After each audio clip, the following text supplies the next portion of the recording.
Good morning, everyone. The time is now 8 o'clock. We will get started with the Committee on Appointments. We do not have any action items in terms of any new appointments this morning, but on our agenda is a review of our vacancy list. And so we have this available to us. I think, Daniel, we emailed about you sending kind of all the applicants and interest to us so we can review to kind of match that with some vacancies. Any additional comments that you might have? I was speaking with the city clerk while we were heading up here, and I thought it might be maybe best practice or some sort of better way of doing things moving forward, where if there was a shared Google Doc or some sort of SharePoint location where instead of having to email me and if I'm out or things like that, you can head right there and see who's in what step of the process. Or if that's not something you'd like to do, I'm happy to just forward any new applicants or the whole file to you, maybe bi-weekly or monthly, to see the process in that. That sounds great. I think if we can get started with kind of on a regular cadence, getting that full updated master list, that would probably be most helpful, and then we can explore. I know sometimes with teams, accessing docs, it can be a whole thing. So, but a regular kind of resharing of that would be great. With that being said, colleagues, are there any vacancies you'd like to discuss this morning together or provide an update on? Commissioner? Thank you, Madam Chair. I just wanted to bring up, it's really not necessarily an individual opening, but I was talking to Daniel, I did get my notifications about my board renewals, and I don't know, colleagues, if you got those as well. Those are some of our standing committees, so I think it's just a glitch in the system. It's going to, any committee that we're on, right, Daniel, it's going to send it out. But to confirm those renewals to current board members who want to be considered, again, just because they fill it out doesn't mean that they will automatically be renewed. Those ones have gone out to individuals. And you said, what was the response rate that you said at maybe it was 2 meetings ago? I don't believe I indicated one, but Okay. I think there's about approximately 35 to 40% Okay. Returned as of now. And then I will be doing a follow-up since capacity is lessened after the primary. So. Okay, yep, that's great. I'm like, I won't write them last week. Yeah. I'll wait till Monday at 8 o'clock and then I'll write, no. So that's good to know. And then I think the other comment I wanted to make is thank you. Daniel was at the neighborhood night out or the commission night out, and the clerk had a table. I know we had a lot of things going on with early voting and absentee and just reminding people, as well as talking to people about openings that we had on our boards and commissions. So thank you for that, Daniel and Mr. City Clerk. Yeah. And then I think the other question, Madam Chair, I had was, maybe when it wasn't last year, maybe it was the year before, we had a meeting with some of the liaisons of all of the different boards and commissions that we have. Certainly a number of people have a good amount of, bodies that they're the liaison for and probably work with staff. Mm-hmm. I don't know, I'm not sure how helpful that was last year. I think everybody is so different, and so what might needed to be talked about for a advisory is different than a quasi-judicial body. But I don't know, even a annual piece that goes out to thank people, I know the mayor sends out letters, but do we want to do even if it's an email, maybe it's not an in-person meeting, or maybe even a video, since you're really good at making videos.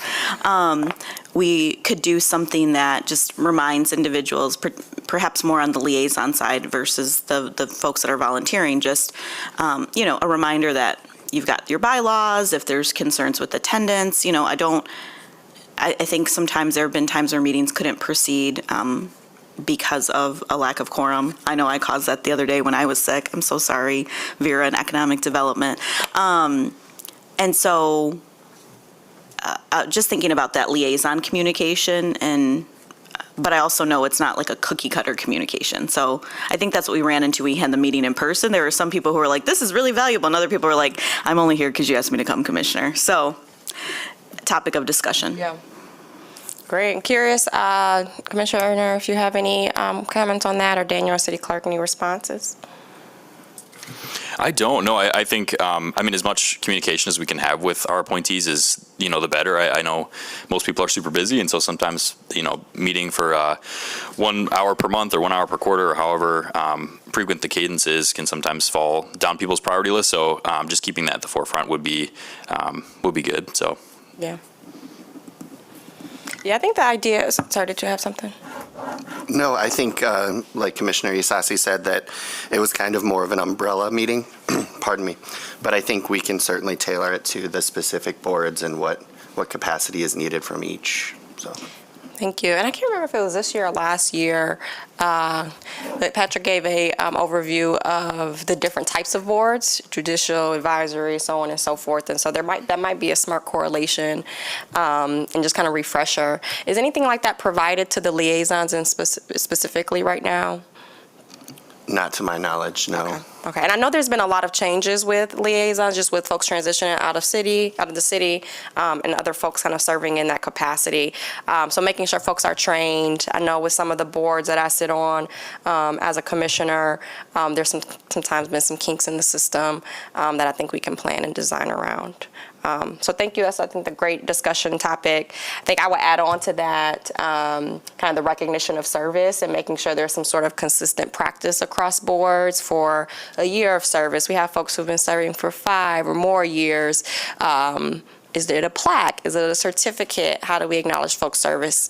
Our liaison, when I served on the CRC for many years, was amazing. And every time someone rode off, they gave us a memento. We had kind of a whole thing to acknowledge. And while everyone might not be able to do or want to do the same thing, some sort of baseline of recognition would be, I think, really fair and appreciated from community members who give so much of their time and effort to these volunteer boards and commissions. Great. All right, any other discussion items or comments on the vacancy list this morning? Okay, well, I think we've done a really great job of continuing to get a lot of the seats filled. Daniel will send out kind of that updated master spreadsheet of all the folks who are in the queue with their interests and their PIFs.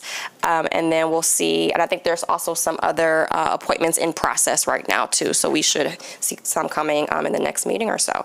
So with that, this meeting is adjourned at 8:07.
everyone. We will call the fiscal committee to order here at 8:30. First item on the agenda this morning is a resolution accepting a grant award from the Hartford in the amount of $10,000 to support fire safety education programming. So moved. Moved and supported. Good morning. Good morning. Assistant Fire Chief Keith Borson. This is the third time that the Hartford has graciously provided us with this grant. There is no matching funds. It will entirely support fire safety education, and there's a simple one-time report back to them of what we use the money for. Very good. Colleagues, questions? All right. Hearing none. Those in favor? Aye. Opposed, same sign. Motion carries. Thank you. Item 2 is a resolution accepting a grant in the amount of $235,280 from the United States Department of Energy for the Office of Sustainability to contract for energy audits of multiple facilities. So moved. Moved and supported. Good morning. Good morning, Commissioners. Annabelle Wilkinson, Interim Chief Sustainability Officer. This resolution is to accept a non-competitive grant award from the U.S. Department of Energy, specifically from the Energy Efficiency and Conservation Block Grant Program. This grant award will support contracting for energy audits of municipal facilities and will help work towards our energy reduction and our greenhouse gas emissions reduction goals for the municipal facilities. Very good. Colleagues, questions? All right. Hearing none. Those in favor? Aye. Opposed, same sign. Motion carries. Thank you. Item 3, resolution accepting a $147,936 grant award from the State and Local Cybersecurity Grant Program. Support. Moved and supported. Good morning. Good morning. Doug Stark, Director of Technology. This is a grant from the federal government being passed through the state of Michigan for enhancing our cyber defenses. This is for an endpoint detection response system. It's the final piece of our cyber plan that we started 3 years ago, and this provides funding to get kind of a runway over the next 2 years to get the program implemented. There is no requirement for a match on the part of the city. There'll just be minimal implementation costs. Very good. Colleagues, questions? Hearing none. Those in favor? Aye. Opposed, same sign. Motion carries. Thank you.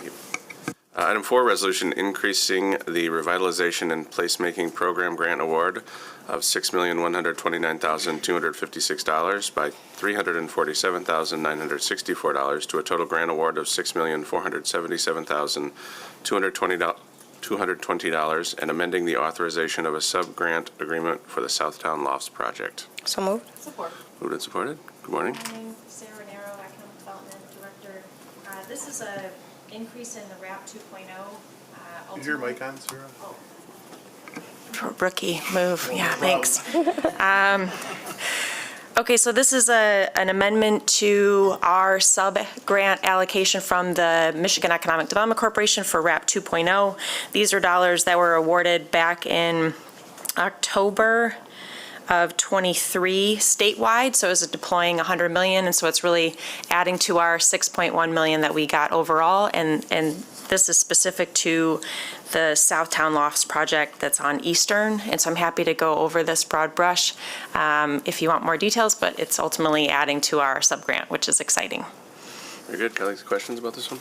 All right, hearing none. Those in favor? Aye. Oh, same sign. Motion carries. Thank you. Thank you.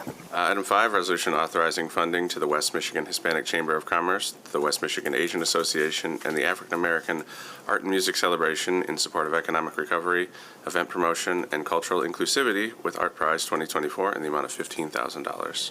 So moved. Moved and supported. Ms. Clearen? Yeah, this is, as we said, $15,000 total across 3 different organizations, leaning into an equitable and accessible experience for all, and also really reaching out, activating the neighborhoods during Art Prize. Very good. Colleagues, questions? Commissioner Sassi. Thank you, Mr. Chair. Ms. Claren, is this the same amount that it was? Oh, sorry. Dang it, not a rookie, Sarah. Tired. Can you confirm that this was the same amount as it was last year? Yeah, it is the same amount. Okay. And then do we think, I don't want to I guess this is a little nitpicky, looking at the title of Economic Recovery, Event Promotion and Culture Inclusivity. Do you think we'll kind of be using that economic recovery language until we don't outspend all of our ARPA money? I mean, this is- Yeah, I do think if, we do put that in there as part of the revenue recovery element, but yeah, obviously we are past COVID now and this is an ongoing program, so it's really more leaning into that, ensuring we have accessible opportunity for all. Thank you. Any further questions? All right, hearing none, those in favor? Aye. Opposed, same sign. Motion carries. Item 6, resolution authorizing payments to the Kent County Drain Commissioner for fiscal year 2025, maintenance assessments for the Knapp's Corner drain not to exceed $400,000. So moved. Support. Moved and supported, Mr. Tabor. Good morning, Commissioners. Daniel Tabor, Stormwater Manager here with the city.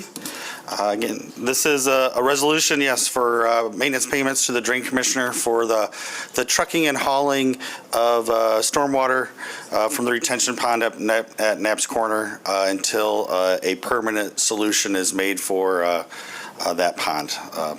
The city and county is actively going through drainage board process and design process for that permanent solution. But in the meantime, we need to continue these trucking and pumping hauling operations to ensure the safety of the pond there. So, Colleagues, questions? Commissioner Sassi. Thank you, Mr. Chair. Thanks for the update, Mr. Yes. Tabor. I'm trying to remember when we had that last conversation about some of the design pieces and, again, looking for some of those fixes. So as you noted, this has been ongoing. And Yes. so every time it comes up, I think appreciate you giving some of that update. But could you share when the last update, which was maybe to community develop versus fiscal or a general? that was an item handled by Mr. Berkman, City Engineering Office, for the actual the drain easements and the county drain board assessments there. In terms of overall scope of the project, we are actively working with the Drain Commissioner and their engineer, Prina Newhoff, for a detailed design to take the water from the Knapp's Pond out to the east to the Grand River. We have monthly design update meetings with the design staff through this fall. Preliminary schedules looking at final completion of design by, I'd say, winter of late 24, early 25, with a construction bidding process spring into summer of 25. Thank you. So Thank you for that. we are pushing as fast as we can to try to address this. So Thanks for the that's update. broad strokes. So Appreciate it. Thank you. Very good. Any further questions? All right, hearing none, those in favor? Aye. Opposed, same sign. Motion carries. Thank you. you. Item 7, amendment of an agreement regarding arrest processing fees in accordance with the change of Kent County's new fiscal year start date. So moved. Support. Moved and supported. Ms. Clarence? Yeah, this is simply just with the county changing their start date of their fiscal year. We're having to revise some contracts that are linked to the county's fiscal year. So that's what this recognizes, as well as we, just for informational sake, this agreement was entered into in 2009. And for your review, you can see the rates by year up till this year, what we're currently paying. Very good. Questions? All right, hearing none, those in favor? Aye. Opposed, same sign. Motion carries. Item 8, amendment of agreement regarding jail per diem fees in accordance with the change of the Kent County's new fiscal year start date. So moved. Support. Moved and supported. And again, same idea, and there's the rates included for your information. Very good. Questions, colleagues? Hearing none, those in favor? Aye. Opposed, same sign. Motion carries. Item 9, resolution authorizing conditional approval of a tax exemption and payment in lieu of taxes pilot for Browning Clayton Townhomes. So moved. Support. Moved and supported. Ms. Bohash, good morning. Good morning. This is a project that was completed by Ludell White Development. It has a pilot that was in place in 2004, and it had a 15-year period on it, and they are in their LIHTC period of extended use period. Sorry about that. And so this is a request for an additional 12 years. They do also have some city home mortgage financing that's in this project as well. Very good. Colleagues, questions? Hearing none, those in favor? Aye. Opposed, same sign. Motion carries. Item 10 is a resolution authorizing conditional approval of a tax exemption and payment in lieu of taxes for the Heron Court. So moved. Support. Moved and supported. Okay, this is a project that has 33 permanent supportive housing units that's in its property. It had a 30-year pilot, and it was granted in 2002. And this is an opportunity for them to do some significant renovations and restructuring for the financing. And this is a request for a pilot not to exceed 45 years. Very good. Colleagues, questions? All right, hearing none. Those in favor? Aye. Opposed, same sign. Motion carries. Item 11, resolution accepting a $700,000 grant award and approving an agreement with the Michigan Department of Health and Human Services for the FY25 Michigan Medicaid CHIP Lead Hazard Control Community Development Grant Program. So moved. Support. Supported. Okay, so this is a grant agreement where we work with Department of Health and Human Services for abating lead in homes and also water hazards, lead water hazards as well. We actually get the clients directly from the department, so it's not a program that we're out soliciting applicants for. These are households where the children have severe severe poisoning from lead with very elevated lead blood levels. So this, again, this is our 6th year of running this program. Very good. Colleagues, questions? All right, hearing none. Those in favor? Aye. Opposed, same sign. Motion carries. Item 12, resolution approving a professional services agreement with Community Solutions Collaborative LLC for $45,900 for preparation of the FFY 2026 through 2030 Fair Housing Equity Plan. So moved. Support. Moved and supported. So this is a little bit different. We are preparing for our new consolidated planning plan that will expire in 2026. In advance of that plan, typically we conduct what's called an analysis of impediments to fair housing, provides us information about actions that we can take to further promote fair housing, which is a requirement to be able to receive these federal funds for the Community Development Block Grant, Home Investment Partnerships, and the Home Program. So all of those are considered through the HUD CPD programs. There is some changes that were put into place by the department. They were rescinded, and there's a lot that's going on about this in terms of having it focus more, provide more detail on that analysis, and they're referring to those as equity plans. It is not a requirement. It has not been enacted, but we feel that based on our city values and aligning with work that we're doing here in the city, it makes sense for us to do it anyway. So we have are soliciting a consultant to help us with that work. Very good. Colleagues, questions?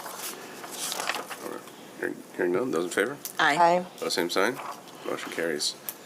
Item 13, resolution authorizing execution of a $77,000 donated funds agreement with the Michigan Department of Health and Human Services for a dedicated eligibility specialist for the eviction prevention program. So moved. Support. Moved and supported. So this is a program that we have been partnering with the 61st District Court and MDHHS for many years. It was originally fully funded by foundations to get it off the ground. In order to have a dedicated specialist from MDHHS, they will pay 50% of the cost of that staff person to be dedicated for this work in the courts. And there's a local match, and the city has picked up that local match for several years now, and this is a continuation of that contract. Very good. Colleagues? All right. Hearing none. Those in favor? Aye. Opposed, same sign. Motion carries. Item 14, resolution authorizing an agreement with Mel Trotter Ministries for $400,000 over 2 years for the personal belongings storage program. So moved. Support. Moved and supported. You're almost done with me. Only 2 more. Hang in there. Okay, so this is an agreement that we have with Mel Trotter Ministries to allow persons who are unhoused in our community an opportunity to store their personal belongings. It has been in operation for a few years now and has actually provided some, I think, good success. There are folks that are able to put their content someplace when they go to work. And and also goes along with some of our ordinances in terms of the amount of content that people can have with them. So I think it's a good opportunity for us to continue to support not only the ordinance side, but the individuals who need the storage. Very good. Colleagues, questions? All right, hearing none. Those in favor? Aye. Opposed, same sign. Motion carries. Item 15, resolution accepting a grant of approximately $3.3 million from the Michigan Indigent Defense Commission, Department of Licensing and Regulatory Affairs, and authorizing execution of agreements for implementation of the FY25 compliance plan as required by the MIDC Act. So moved. Support. Okay, so this is the grant that we receive from the state for mandated requirements to comply with for indigent defense. There's outlined in here are some of the standards and highlights of how we comply with those standards. Community Development oversees the compliance plan and actually implements indigent defense within the 61st District Court. This amount is an approximate amount because they will take whatever is your expended amount from the previous year, which will end in September. And if there's anything remaining, that rolls over and then they deduct that. So that's why it's not a clear amount. But it is a grant, and we do have a local match to that comes from fees as well. Very good. Colleagues, questions? Hearing none. Those in favor? Aye. Opposed, same sign. Motion carries. And you're done with me. Item 16, salary ordinance, amending section 3.2 of ordinance 2022-40, new classification, chief of staff. So moved. Support. Moved and supported. Ms. Eddy, good morning. Good morning, Fiscal Committee. My name is Michelle Eddy, the Assistant HR Director and Civil Service Board Chief Examiner. At the request of the Executive Office and due to a recent resignation of the Performance and Sustainability Officer role, the Executive Office has reevaluated this classification and decided to split the role, separating sustainability from strategy. The Chief Strategy responsibility for the organization will now be embedded within the Chief of Staff role. The Chief of Staff, and this is to the City Manager, will fall in the 23U range. This classification and the salary range were approved by the Civil Service Board on July 29th of 2024. Very good. Colleagues, questions? Commissioner Sassi. Thank you, Mr. Chair. Thanks, Ms. Eddy. And congrats on your role as the Chief Examiner. I'm glad that we were able to finalize that at our last meeting of Civil Service. This is more of a comment. This was something that we shared at Civil Service, was that, yes, we were putting this role into place. There was somebody in the role, of course, but how long do we keep people in sort of these acting roles or the different titles? Because I think is quite a bit of an extended time is what we identified. So I think the plan that you and the rest of the team were going to be to look at these things so that we can have some sort of process or a flag to call out just if somebody is in that acting role for a significant amount of time. So just wanted to share that from the committee. Thanks. Thank you. Question, so can you explain a little bit more? Is this Chief of Staff role going to be in the Office of Sustainability or the Executive Office? It's going to be in the Executive Office. Okay, so it's an additional Chief of Staff. No, we have someone that's been in an acting capacity in that role. So when the Performance and Sustainability Officer left, we decided to put the strategy within that Chief of Staff role and make it correct and putting him in the correct title. Because right now there isn't a Chief of Staff, but he's been in that acting capacity. Oh, okay. Right now, that role is currently as an assistant to the city manager. That is the title that they are on sort of on paper in the system. And then from an acting perspective and what gets communicated out, it's been chief of staff. So it's really to say kind of it's been a length of time, recognizing these additional responsibilities, and then now putting it formally into this role of chief of staff. Thank you. Yep. All right. Any further questions? Those in favor? Aye. Opposed, same sign. Motion carries. Item 17, ordinance amending section 4.5 of ordinance 2022-32, new classifications for journeyman electrician and master electrician. So moved. Moved and supported. Okay, so on behalf of the HR staff, labor relations, and union leadership, they collaborated with several departments across the organization to update and consolidate multiple electrician classifications, and it was a total of 9, and they condensed it into 2 classifications, which is more in line with current industry standards and titles. Those 2 classifications will be titled Journeyman Electrician, that will be placed in 23A, and Master Electrician will be placed in 25A. These classifications and the salary ranges were approved by the Civil Service Board on July 29th of 2024. Very good. Colleagues, questions? All right, hearing none. Those in favor? Aye. Opposed, same sign. Motion carries. Thank you. Item 18 is our Comptroller's Warrant Report for the period July 16, 2024 through July 30, 2024. Mr. Comptroller. Good morning, Commissioners. For the period referenced, we released cash payments totaling approximately $57.2 million, which includes approximately $11.6 million for employee payroll expense and just over $387,000 for income tax warrants. In terms of quantity, 1,637 income tax refunds were issued, and 1,203 checks and electronic payments were issued during that period. And the details of each of those payments are contained on the following pages. Also, we have this morning our quarterly small claims report. So this report is for the second calendar quarter of this year, April, May, and June, and it's showing that during that time, we paid out a total of 23 individual claims, totaling amount just over $37,000. And the details of each of those claims are also contained in the report. And the third report we have here for you this morning is our fiscal year 2024 travel expenditure report. And so this is just showing travel spent by each department for the 12 months of the fiscal year. And the report is showing that we spent just over $1.9 million on an overall budget of approximately $3 million, or about 63% of the overall budget. And that concludes the 3 reports that I have for you this morning. Very good. Colleagues, questions for the Comptroller? All right, hearing none. With that, those 3 reports will be received and filed. And our final item on the agenda this morning is the Treasurer's Report for the period July 17, 2024 through July 31, 2024. Mr. Bolt, good morning, sir. Good morning, Mr. Chair and Commissioners. This morning, submitting our Treasurer's Report, there's a few different activities to be aware of. First off, the Treasurer's Office is still in process of collecting our summer property tax roll.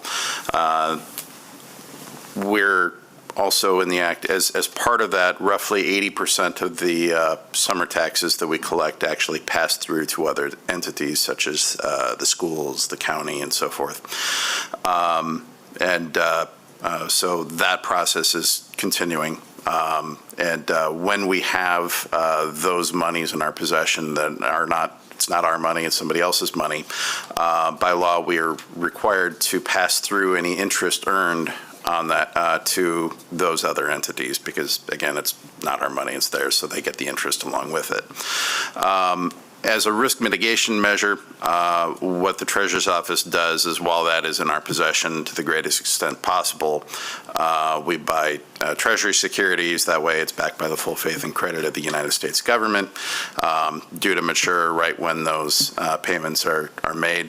This year, we expect to pass through slightly in excess of $250,000 in interest earnings to those other taxing authorities.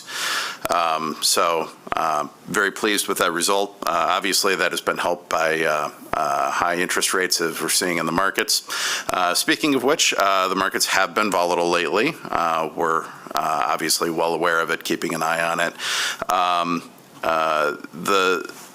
What we're seeing in asset price volatility, first off, we're seeing it across several asset classes. It's not simply equities. There has been something of a flight to safety where money flows into safer assets such as those that the Treasurer's Office invest city funds in. That does wind up slightly depressing interest rates because of those funds flows. So that's something that we're managing, but those are the markets we're working with. Overall, there have been a lot of causes for the volatility that we've seen put forward. Roughly in order of priority, first off, the Federal Reserve has obviously hiked interest rates very high and held them high, much higher than a lot of people in the financial community would have liked in order to break the back of inflation. That is starting to work. We are seeing, we have seen price increases come back down closer to the Fed's target, but it's not there yet. Right now, the general market consensus is that most likely in September, the Federal Reserve is going to begin easing off of some of those interest rate hikes. The pace and extent to which obviously remains very unclear at this point in time. But the general market consensus is we do expect rate cuts in September. One of the other triggers, if you will, for the asset price volatility that we're seeing globally is very technical and is what is referred to as the end of the Japanese yen carry trade. For literally decades, Japan has been struggling not to contain inflation, but to create it in the first place and pouring money into its currency and that sort of thing. That has created a very low interest rate environment there and a very stable currency over time. So what a lot of hedge funds and financial risk takers would essentially borrow money in yen, take that, invest it elsewhere, take their earnings, pay that back. And with virtually no interest, you could do that with a stable currency. Well, the Bank of Japan raised rates, and that obviously changed the economics of that carry trade significantly. So we're seeing the end of that. It's not over completely. There's still literally hundreds of billions of dollars in the carry trade, but it is unwinding. Other things, larger forces in the economy. Overall, it appears that the market is looking at some of the equity price valuations for AI might have gotten a little out over their skis, and there's some pullback on that. And then obviously there's massive uncertainty over fiscal direction and regulatory environment based on the presidential election later this year. So those are all factors playing into this as far as, whether any one of them is particularly causative of the volatility we're seeing. We're not going to be able to say until years after the fact in hindsight. But that is our report for this morning. If you have any questions, I'm happy to either answer or bore you to tears about the Japanese carry trade even more. Very good. Colleagues, any questions for Mr. Bolt? All right, hearing none, now that report will be received and filed, and we will conclude our fiscal committee here at 8:57. Thank you, everyone.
morning, everybody. It is 9:15, and we will go ahead and get our Community Development Committee underway.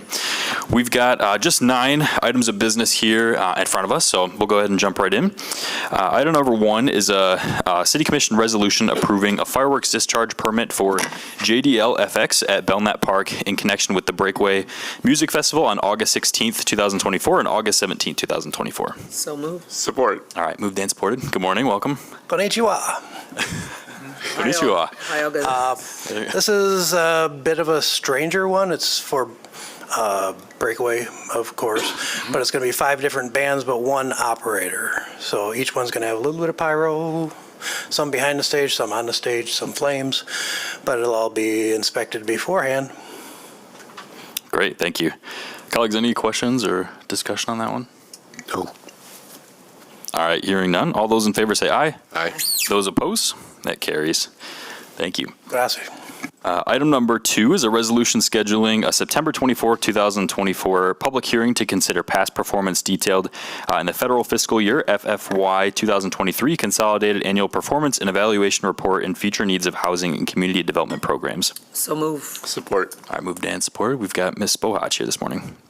Well, with that introduction, it doesn't sound like I have much more to say, do I? So this is for the Consolidated Annual Performance and Evaluation Report, which is referred to as the CAPER. And it provides fiscal and programmatic performance information for activities that are carried out from July 1 of 2023 through June 30th of 2024. It ties back to our consolidated plan, which is that our funding strategy over a 5-year period. And this provides citizens the opportunity to comment on that performance as well as to comment on any future needs for programs. This is tied to our federal programs for the Community Development Block Grant, the Home Investment Partnerships, and the Emergency Solutions Grants. And the document, the draft, will be available September 9th for public review, and we will have written comments that are accepted. I'm sorry, did I say October? I meant September 9th, if I said October. September 9th, and written comments will be accepted from September 9th through September 25th, in addition to this public hearing. Great, thank you. Looking forward to that for sure. Any questions, colleagues? All right, hearing none. All those in favor say aye. Aye. Those opposed? That carries. Thank you. Item number 3 is a resolution awarding a contract with Ram Construction Services for MI Inc. for LaGrave Bridge and Chester Fire Station facade improvements in the amount of $377,530, with a total amount not to exceed $529,570. So move. Support. Moved and supported. We got City Engineer Mr. Berkman. Yes, good morning, Commissioner. Good morning.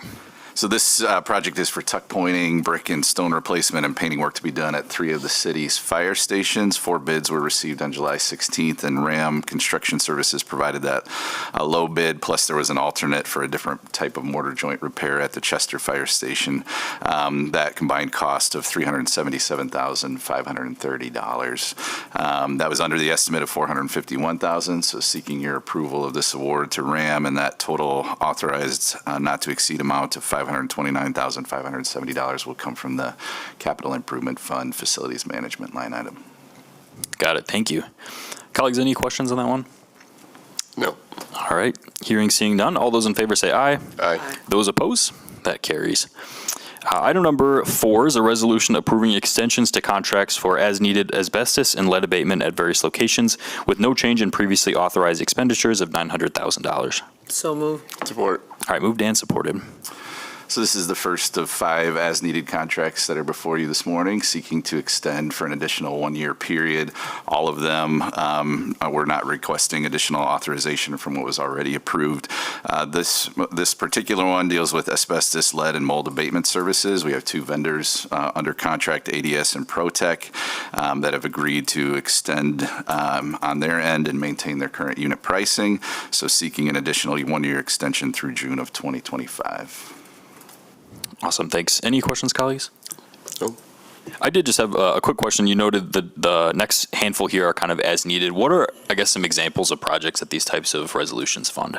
Yeah, so for this particular one, if we're doing any kind of renovations, demolition of any city facilities, we go in and remove any lead or asbestos because those are regulated materials, so we need to have direct control over those. Concrete and facade improvements, which is the next one, we've done that on a parking ramp one time. There was an issue with the exterior, and so we can call upon these. There's a later one for general construction services, so I think we've used it to outfit a kitchen and one of the floors here at City Hall. So smaller projects that come up from time to time, it's helpful to already have these vendors with agreements already in place. We put out, the work that's needed. They'll give us, their proposals back, and then we can move it along quickly. Sure. Thank you for that context. That's helpful. All right. Hearing no other questions, all those in favor say aye. Aye. Those opposed? That carries. That'll bring us to item number 5, which is a resolution approving extensions to contracts for as-needed concrete and facade improvements at various locations with no change in previously authorized expenditures of $1,400,000. So moved. Support. Moved and supported. So we currently have contracts with RAM Construction Services, BVR Restoration, and Mark I Restoration. This one to handle repairs or improvements at city-owned or operated facilities and parking ramps. These contracts were originally awarded in June of 2020 and have been extended previously up through June of this year. And again, seeking your approval to extend one more year through June of 2025. Great, thanks. Any questions, colleagues? Hearing none, all those in favor say aye. Aye. Those opposed? That carries. Item number 6 is a resolution approving extensions to contracts for as-needed surface lot services, with no change in previously authorized expenditures of $750,000. So moved. Support. All right, moved and supported. We have a contract for these services with Superior Asphalt. They handle minor repairs and improvements to city-owned surface parking lots from time to time. This contract was originally awarded in June of 2021 and extended through June of this year previously, again seeking for a one-year renewal on this agreement as well. Okay, thanks. Any questions? Nope. All right, all those in favor say aye. Aye. Those opposed? That carries. Item number 7 is a resolution approving extensions to contracts for as-needed general construction services at various locations with no change in previously authorized expenditures of $1 million. So move. Support. Moved and supported. We have contracts with 4 vendors under this agreement: Boltzma Construction, RAM Construction, EV Construction, and Clark Contracting. This covers as-needed facility improvements, so things like interior room configurations and renovations, general trades work, carpentry, door window replacement, and other minor mechanical, plumbing, electrical type of work. Again, seeking to extend these contracts for an additional year through June of 2025. Great, thanks. Any questions, colleagues? Hearing none, all those in favor say aye. Aye. Those opposed? That carries. Item number 8 is a resolution approving extensions to contracts for as-needed roof asset management at various locations with no change in previously authorized expenditures of $1 million. So move. Support. All right, moved and supported.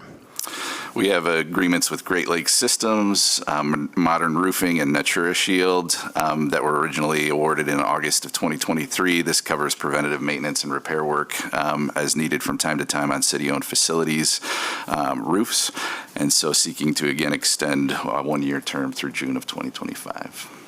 Great, thanks. Any questions or discussion, colleagues? Nope. Hearing, seeing none, all those in favor say aye. Those opposed? That carries. That will bring us to our last item of the morning, which is a resolution awarding a contract with Hillard Electric Incorporated for installation of low voltage for 1500 Scribner Avenue in the amount of $480,426 with a total amount not to exceed $606,560. So moved. Support. Moved and supported. So this project is specifically to install the communication and technology related low voltage cabling at our 1500 Scribner campus, where we're locating operations from the former 201 Market site. This is a separate contract from the construction management agreement with Clark because of the direct coordination required with our security and IT systems. Hillard Electric provided the low bid of $480,426. That was under the engineer's estimate of $575,000. So requesting your approval of the award to Hillard. The total amount not to exceed of $606,560 will come from the Capital Improvement Fund. And we are, of course, tracking this project together with all prior authorizations when you've seen this before, including land acquisition, design, construction that's underway. The total authorized expenditures to date, including this project now, is $81,781,369. Great, thanks. Any questions or comments, colleagues? Yep, Commissioner. Said the 81 million, is that still under what we had initially? Yeah, so the all-in estimate that we've been working from is 92 million. So there's still, furniture, equipment, moving expenses, other bid packages yet to come, but we're tracking well currently. Yeah, that's great to hear. I know it's a big price tag, but it's certainly a huge, investment in our public services to the community. So, and then remind me too, do we have an updated date on when we can expect that facility to be kind of fully operational? So it's a phased completion. So the garage expansion, the existing garage renovation, and the office building is around early to midsummer is general. And then the refuse and fleet buildings, which are the brand new facilities that are going on the north end of the site, would be late fall, early winter of next year. Got it. Thank you. Any other questions? All right. Hearing none. All those in favor say aye. Aye. Those opposed? That carries. So that will conclude our scheduled business items for this morning's meeting. We'll go ahead and adjourn at 9:26, and we'll see you back here at the top of the hour for our committee in the whole.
You want executive session in the law library? Yes. Okay.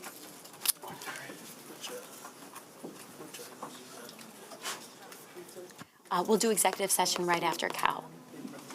Yep. All right, good morning, everyone, and welcome to our Committee of the Whole meeting on this 13th of August. Commissioners, just a couple things about our agenda today. We have a number of action items, 9 to be exact. Oh, actually 10. Our final item is related to distribution of the draft master plan. Opening that up for comment, and then we do have a briefing, and we have an executive session that will take place immediately after COW, so I'll call that question before we move to our briefing. We have 2 items for executive session, 2 legal opinions, and then those of us who serve on Economic Development Project Team will be back in here at 12:30, and then our commission meeting today is at 2 p.m. right here in the chambers. So with that, we'll go ahead and get started with our first action item before us today, and that is a resolution approving the request from Pickle and Pin, it's a mouthful, for a development district liquor license to be located at 662 Leonard Street Northwest. Can I get a motion? Moved. Support? All right, moved and supported. City Clerk, you want to tell us about this item? Yes, this is a property on the west side of Leonard, and yesterday the West Side CIA had their meeting to give their approval to it, so it's all set to go. Great. Should be a nice addition to Leonard Street. First Ward Commissioners, anything to add about this item? Nope, just very excited to have that eyesore of a building turned into something awesome. Yeah. Yep, likewise. Okay. All right, with that, I'll call the question. All those in favor say aye. Aye. Those opposed? It carries. All right, next is a resolution establishing an obsolete property rehabilitation district pursuant to PA 146 of 2000 for J.D. Coop Properties, and this is located at 1163 Giddings Avenue Southeast. Can I get a motion? Moved. Support. All right, moved and supported. We have our Economic Development Director, Ms. Raniero, here to tell us about this item, but we did have a public hearing related to this item, and so we've already been briefed and are familiar with the project. Yes. So I'm happy to go into as much detail as you want, but just to jog the memory, this is at Giddings and Hall, so right across from the library, and that sweet little corner. It's a single-story building, 3,700 square feet. Developer has 2 phases in mind, with focusing on the first phase to activate the 3 commercial units. This is about $150,000 of investment. Because of the size of the project, we know the contractor, and we've got 100% commitment to minority-owned business enterprise to complete the rehab. And this is our base 10-year OPRA. Those are my high points. Any questions? Thank you. Commissioners, any questions? Be nice to see this corner reinvigorated. Commissioner? I was just going to say that. That's great. It's a wonderful project, a wonderful addition to the Third Ward. I'm excited about it because that whole corridor is starting to be re-energized, and people are starting to look for investment opportunities there as well. So, great project. Yeah. Thank you. And I love that we're able to use this tool to support smaller scale projects and hope to see more of them in our neighborhoods. Commissioners, any additional questions or comments? All right, all those in favor say aye. Aye. Those opposed? It carries. All right, companion item to that is a resolution approving a 10-year obsolete property rehabilitation exemption certificate pursuant to PA 146 of 2000 for that same property, J.D. Coop Properties, located at 1163 Giddings Avenue Southeast. Can I get a motion? Support. All right, moved and supported. Commissioners, any additional questions or comments? All right, all those in favor say aye. Aye. Those opposed? It carries. All right, that will take us to a resolution approving a brownfield plan amendment for the Emery redevelopment project located at 2040 Division Avenue South. Can I get a motion? So moved? Support. All right, moved and supported. Commissioners, this is the first of 3 items related to this project. Again, we had a public hearing at our last commission meeting, our commission night out. Heard about this exciting project moving forward. I'll turn it to our Economic Development Director again to tell us about this, and then we can see if there's any questions. Yes, hopefully this one sounds familiar as well. This is a 2-story building along Division, 18,000 square feet. Significant significant disrepair. The developer here is going to reactivate the space for headquarters and commercial space, as well as renovate the second floor for 8 apartments to be rented at households earning at or below 60% of the AMI. This project, we're talking about the brownfield plan right now, there's a lot of support around this project, and so I know we went through this on a couple weeks ago, but just to jog the memory here, we've got $500,000 from the revitalization and placemaking program. Additionally, we have an environmental site assessment grant from the BRA, as well as an emerging developer grant, and those are all from the June BRA meeting. And then the only other thing that I wanted to say, I'm going to just wait until the next resolution. So any other questions on this one? All right. Commissioners, any questions or comments? I know we're all very familiar with this project. Many of us have toured it and walked through it and have been actively supporting it for a number of years. All right. With that, I'll call the question. All those in favor say aye. Aye. Those opposed? It carries. All right, that will take us to our companion item, a resolution establishing an obsolete property rehabilitation district pursuant to PA 146 of 2000 for the diatribe located at that same property, 2040 Division Avenue South. Can I get a motion? So moved. All right, moved and supported. Any additional comments about this item? Ms. Renero? I wanted to just call attention to the fact that it's meeting 2 of the investment criteria. So the first one really being LEED certification, the second one being those 8 units being proposed to be affordable to individuals and families learning 80% or actually. Is it 6? There's actually a discrepancy in the memos on that. So forgive me, I want to just check myself on that. But it's less than 80% AMI. And we'll make sure we do what we need to on that one to get clarification on the district memo. Great, thank you. Commissioners, any questions or comments? All right, all those in favor say aye. Aye. Those opposed? It carries.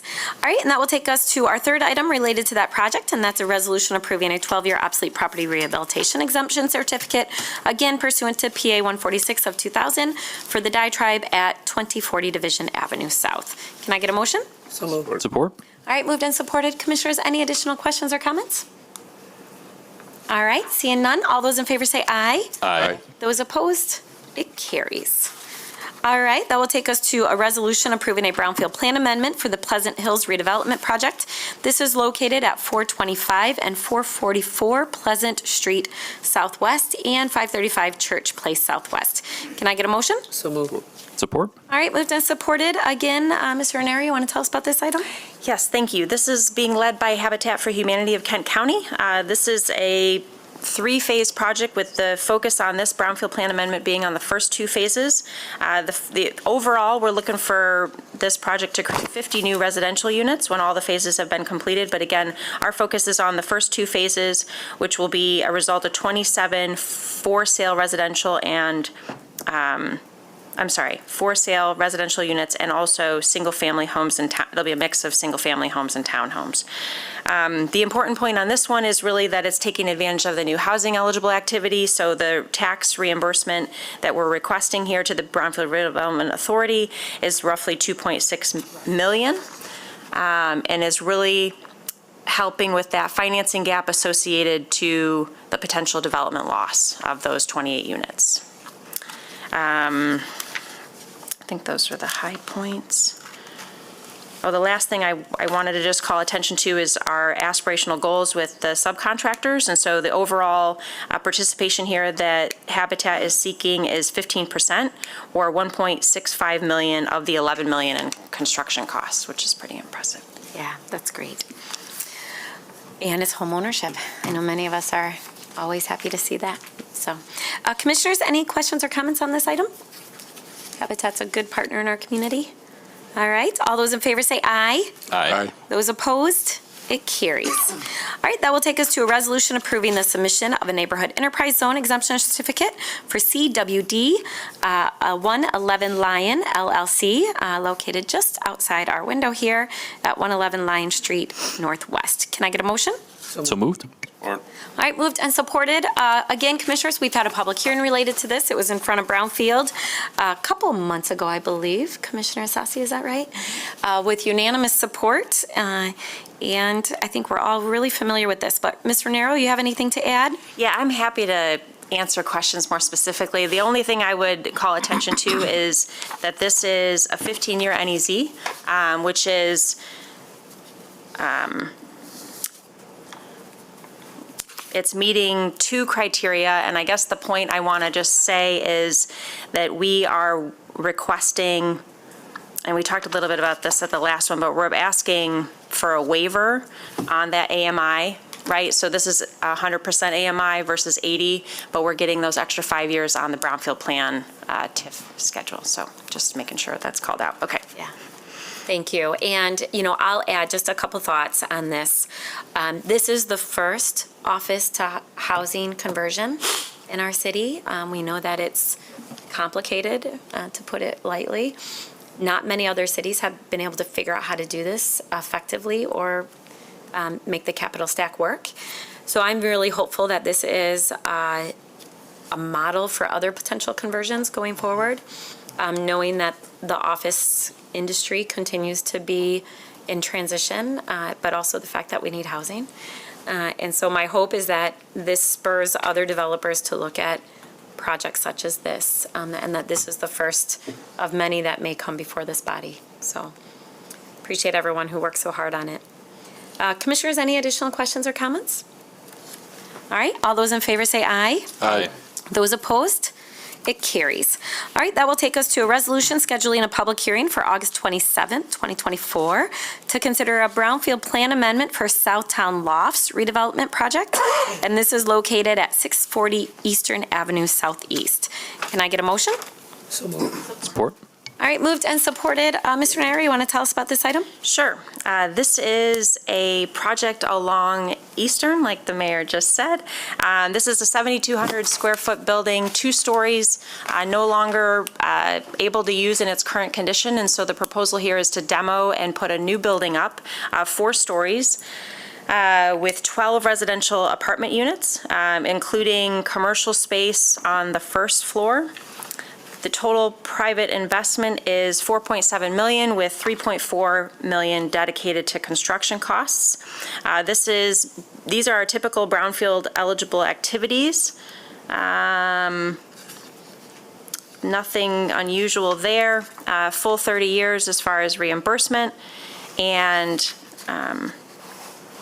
it's expected that the 12 apartments would be dedicated to families or households, or families and households at 70% or below the area median income.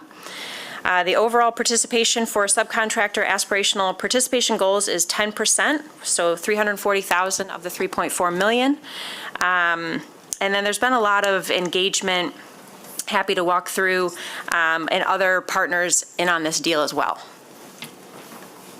Okay, great, thank you. Commissioners, any questions or comments? I know Commissioner Sassi, you're familiar with this, having been around the table for the Brownfield meeting. Commissioners, anything to add or any questions? All right, this will be back before us on August 27th for a public hearing. All those in favor say aye. Aye. Those opposed? It carries.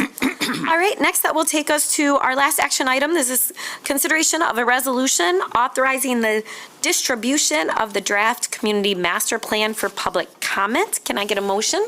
So moved. Support. All right, moved and supported. So Commissioners, after months of work on updating the master plan, it brings us to where we are today. I'll turn it over to our Director of Planning, Kristen Turkelson. But again, this is to open it up for public comment. Again, this still is in draft form, still an opportunity for amendments and changes to be made before it is finalized and comes back to us for final consideration.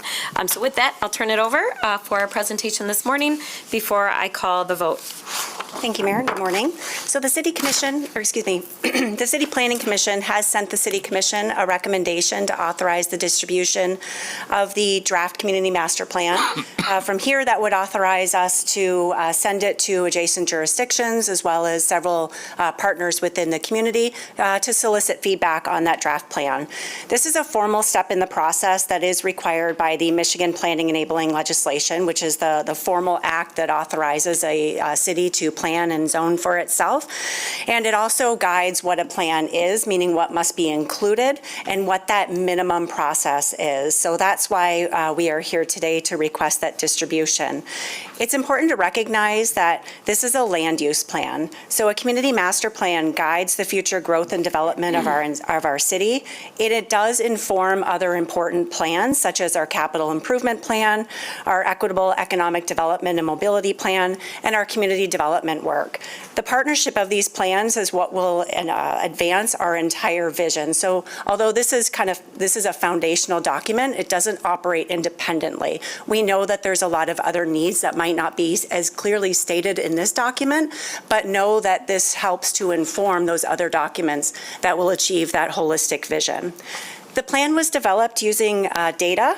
It was developed using the technical experts, both internal staff, our partner liaisons, as well as our planning consultants who have national experience around the country that helped inform some of these recommendations. And importantly, this plan was also heavily informed by the extensive community engagement work that has taken place over the past several years. So on July 16th, you were part of a joint meeting with our Planning Commission where we provided you with a higher level review of what was included in the plan. We helped navigate what that structure would look like, and on also a high level of the recommendations. So my goal was to make sure that both commissions were generally comfortable and prepared to review the document on your own, but also know that we will have some separate briefings both with the Planning Commission and the City Commission over the next couple of months.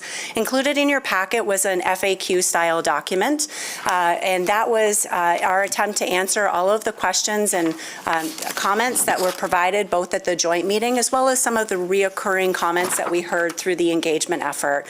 We did level set, or we tried to level set with the intro question about what is a community master plan, just to help orient the community should they pick up that FAQ style document.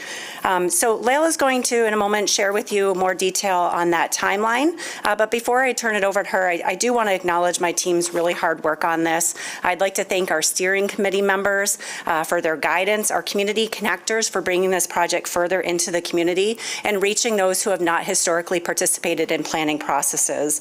I believe we did what we set out to do. We had a very inclusive process. It was representative of our entire community, and I think we drafted a plan that included the voice of our community.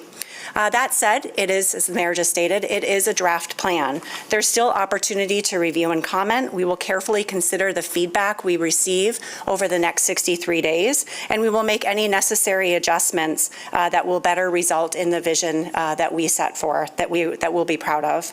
So with that, I'll turn it over to Layla to walk us through our next steps, should the commission be prepared to authorize that distribution today. Thank you, Kristen. Good morning. So we are going to be doing deep dives with the Planning Commission to really get into the meat of the chapters. Those are happening in August and September. And then after each deep dive, we're going to come to you to give you a high-level overview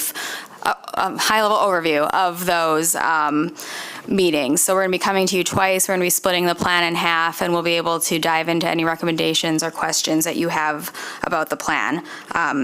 So the public comment period will begin tomorrow, pending your action today, and then that will end on October 16th, and then it will go to a public hearing at Planning Commission, and then after that, they'll be forwarding it on to you for a public hearing here at City Commission on November 19th with the goal of adopting it on December 3rd. And we also have a couple opportunities, one in September and October, to go to the Planning Commission to review any of the comments that are coming in from the public to discuss those. Those are optional pending the comments that we receive. All right. Well, thank you very much, and we are available for any questions. All right, thank you. I appreciate the FAQ. I know I had a conversation with a couple of my colleagues, just really trying to be clear about what a master plan is and is not, and that the city has a whole host of plans, but this is our land use plan for the future and a guiding document for our Planning Commission and Board of Zoning Appeals. And so I think making it clear that it overlays with a number of other plans, like our Equitable Economic Development Plan, our strategic plan, our mobility plan. I think making sure that people realize this is one of a number of plans that we have in our community is really important. So with that, I'll turn it over to my colleagues for questions or comments. Again, this is just making it public. It's one of the important processes that we go through as we adopt an updated master plan. So again, as indicated, it will be open for public comment, and then again, the next 60 days we'll be continuing to work through it largely through our Planning Commission. Commissioners, questions, comments? Commissioner? Thank you, Mayor. Thanks for the presentation. Thanks for the work. I see one of a great second ward volunteer from the master planning. Dale, nice to see you here. I just wanted to say thank you for the work. I think you said this a little bit, Mayor. I think we could probably put all the problems or all the things that we want solved. And I think sometimes thinking like the master plan is going to solve all these things. And just like the other big issues that we have in front of us is a tool to help to guide us in this land use over, these next 20 years. Probably these last 20 years have changed so much faster than the last 20 years, given the technology, the communication. I thank you all for the feedback and looking at ways to be able to connect with folks in broader ways. And just to know that this is kind of, it feels like, whoo, the work is done, but it really isn't. The work actually starts again. So I just wanted to express my appreciation, recognize that it is not the solver of all things, but it is certainly a plan to put in place, and appreciate also the work with our area-specific plan in our Plainfield and our Creston neighborhood. That was one of the number one things that I heard when I was running for office almost 5 years ago. So to be able to have that as part of this process is also very much appreciated. Thank you. Thank you, Commissioner. Commissioners, other questions? Commissioner? Well, thank you for your work. I read through the document, and I think it's a good base for us to begin further conversations. I just have one question regarding, I don't even know where it should, if it should be included in this particular document or in other discussions that we'll have later, but, for many years, in terms of, strong economy, for many years we talked about STEM, science, technology, engineering, mathematics, but currently in the last few years, we've been talking about science, technology, engineering, and arts.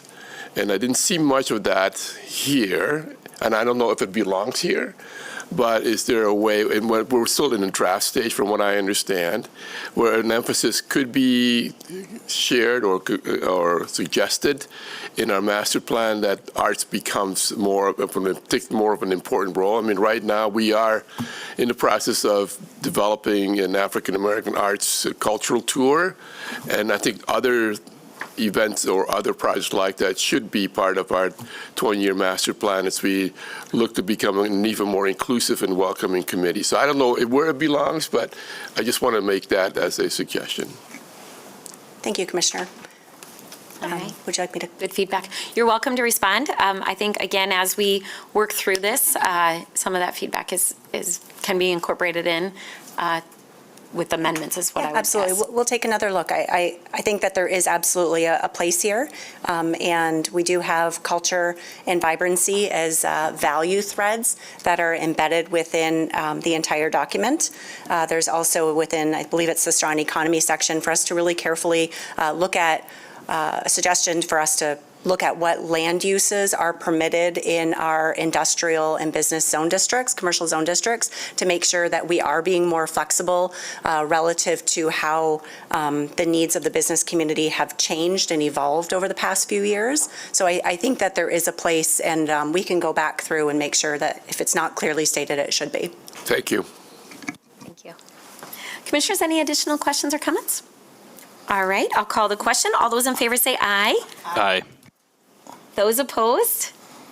It carries. All right, and City Manager wanted to follow up as well. Sorry about that. Thank you, Mayor, and thank you, Commissioner, for your support in advancing this. I do want to thank the planning staff for their work and our consultants, Planning Next, and all our community partners and task force, and of course, your participation in the joint meeting. I do think it's important as we move this forward that, as it has been recommended, that we begin branding this plan, as it's been proposed to be the bridge to our future. And so we can talk about certainly the plan and the document, but I think it would help us distinguish this from other plans as we begin, unless that name itself could change by the time you adopt it, but at least the draft version. I think it's appropriate how it's forward-looking and connecting us from our current to our future. The other thought I wanted to share in the deliberation, Ms. Laslani indicated December 3rd, but we also have an opportunity just to take the whole month of December, if needed, for commission deliberation. So both the meeting on the 3rd as well as the second meeting, if necessary, for final adoption. So you'll have plenty of time to review the recommendations from the Planning Commission. Great. Yeah, good. Thank you, City Manager.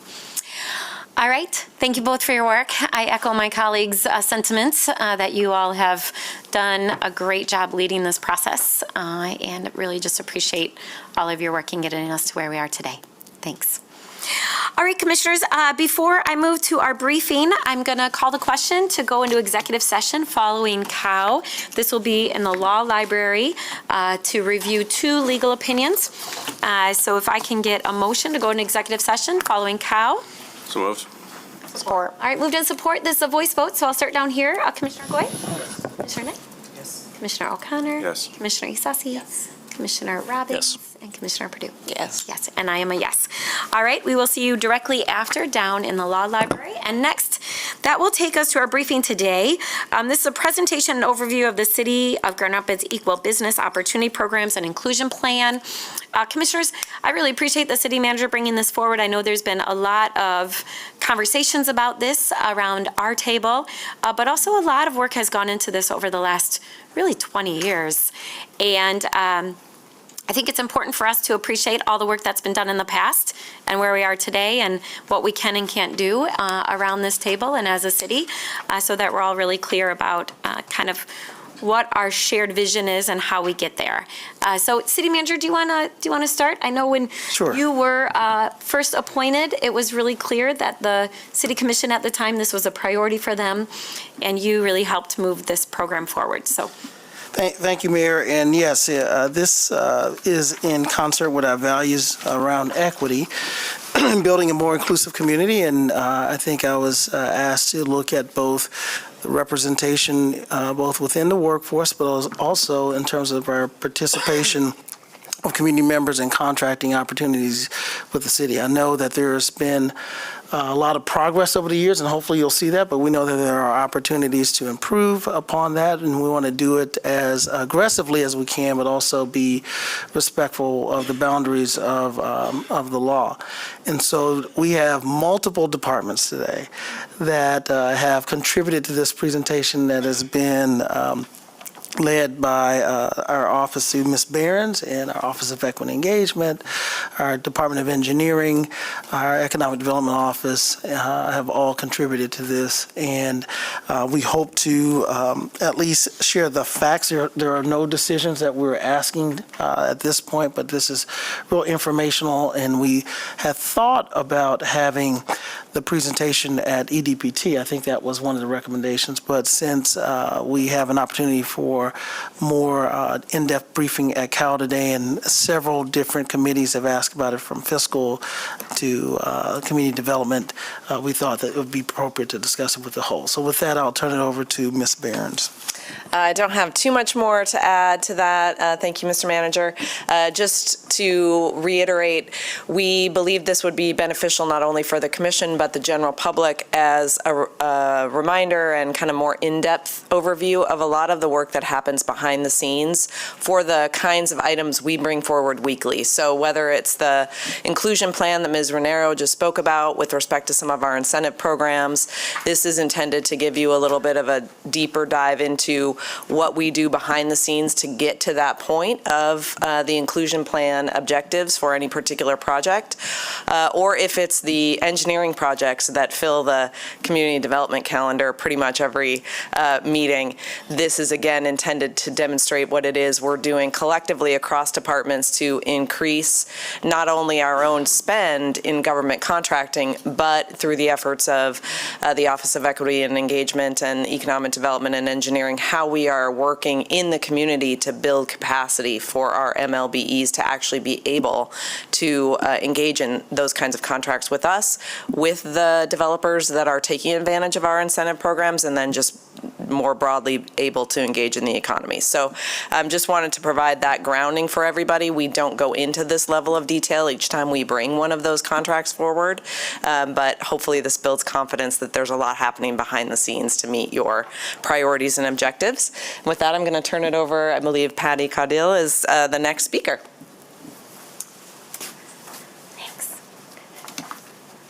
Thanks. Hi, everybody. It's been a while since I've been up here. I failed at retirement, so I'm back. I'm going to talk, do I have control? You do. Yes. Oh, thank you. Yeah, there you go. That's always dangerous. So I'm going to talk a little bit about the Equal Business Opportunity Program, kind of where it's been, where it's going, and talk a little bit about the policies and what we can and cannot do as a city. So, our Equal Business Opportunity Program started back in 1976 with a set-aside program brought forward by the then Community Relations Department that is now the Office of Equity and Engagement. In 1986, the city conducted their first disparity study, and that showed disparate impact for construction for minority contractors. So the city moved forward with our set-aside program, which was a 10% set-aside for minority contractors and a 1% set-aside for female contractors. In around 2001, then Assistant City Manager Eric DeLong and Ingrid Scott Weekly from the Equal Opportunity Department pulled together a group of minority contractors and prime contractors to start discussions, to find that place where there was commonality.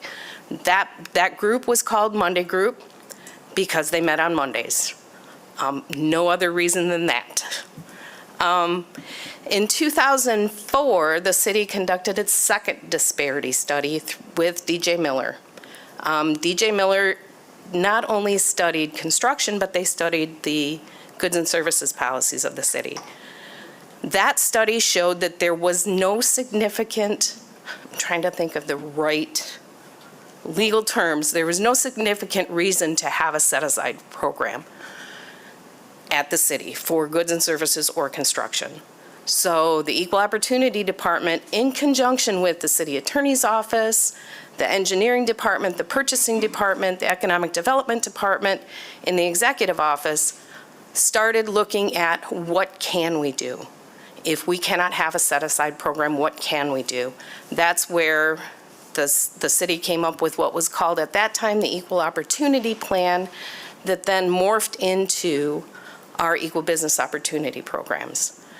Present day, we have had a number of iterations to the Equal Opportunity Programs which cover construction and goods and services as well as MLBE. So that's kind of the history and background. In 2006, the state of Michigan passed the Michigan Civil Rights Initiative. That stated that in construction, education, and employment, the state of Michigan could no longer use race or gender as a factor in determinations. So at that point, the city once again, pulled together a multi-jurisdictional, a multi-departmental committee to really look at all of the policies. So it wasn't just the equal business opportunity policies that we looked at. We looked at our HR policies. We looked at our purchasing policies. Everything was looked at by this committee and then vetted with Saul Green and Associates out of Detroit. If you guys know who Saul Green is, Saul was a former U.S. attorney for the state of Michigan. So our programs were vetted not only internally, but externally. And we also looked at changes to the MLBE program and the Equal Business Opportunity program. So what the city can do and what the city can't do based on the Michigan Civil Rights Initiative. We cannot do affirmative action for construction or goods and services, which is providing benefit based on race and gender. What we can do and what we've been focused on with the Equal Business Opportunity programs is what we can do, not what we can't do, what we can do. We can administer race and gender neutral programs that increase our recruitment and employment, that increase our ability in contracting to reach out into our communities. We can create and administer race and gender neutral programs that are based on economic and location. So our equal business opportunity programs are based on economics and location. That's why for our programs, we use Kent County as our base, and we use economics. We can also track and report on utilization and representation, which when Tim does his presentations, he does that. He tells you these are the number of MLBEs that we're using. Baseline. Our equal business opportunity programs are three-part. There are city commission policies, which are brought forward by the city commission, administrative policies that are brought forward by the city manager, and administrative guidelines based on city commission policy. So the policy is the large overreaching.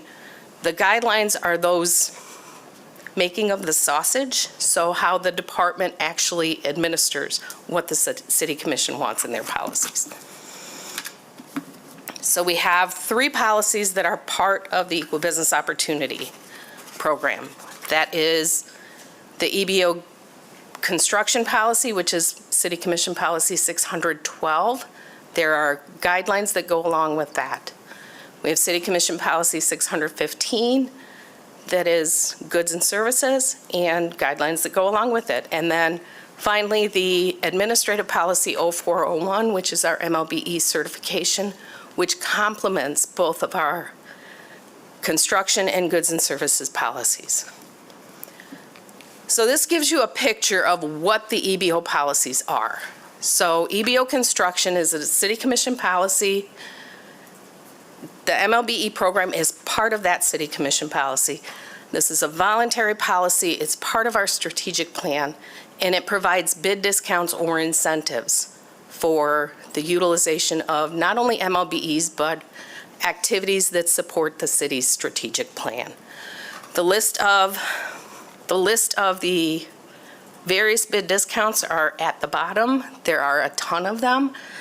But when we talk about construction, our most used discounts are for local workforce, for subcontractor participation, which is MLBEs, and for AdaptaStream. Goods and services, the same thing. You have the policy, you have the administrative policy that complements that policy, voluntary part of the strategic plan, and bid discounts. For goods and services, our most utilized discounts are the micro local business enterprise discount, which provides a discount to MLBEs in the purchasing process.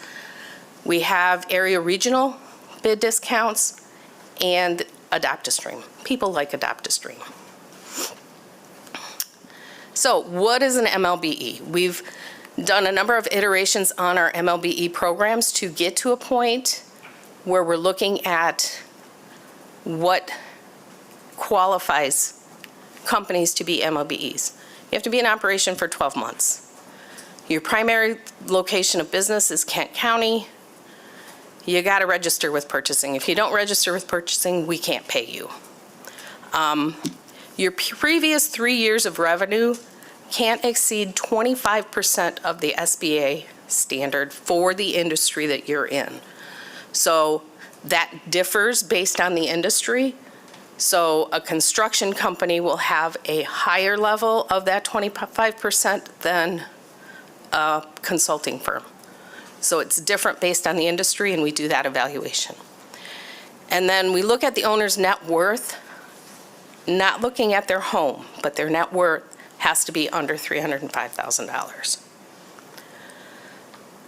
Very proud of the expansion that has happened from 2020 to now. So we look at our number of certified MLBEs to do business with the city. We've gone from 24 in 2018 to, city manager, we hit 100. So our MLBEs are certified by the Office of Equity and Engagement.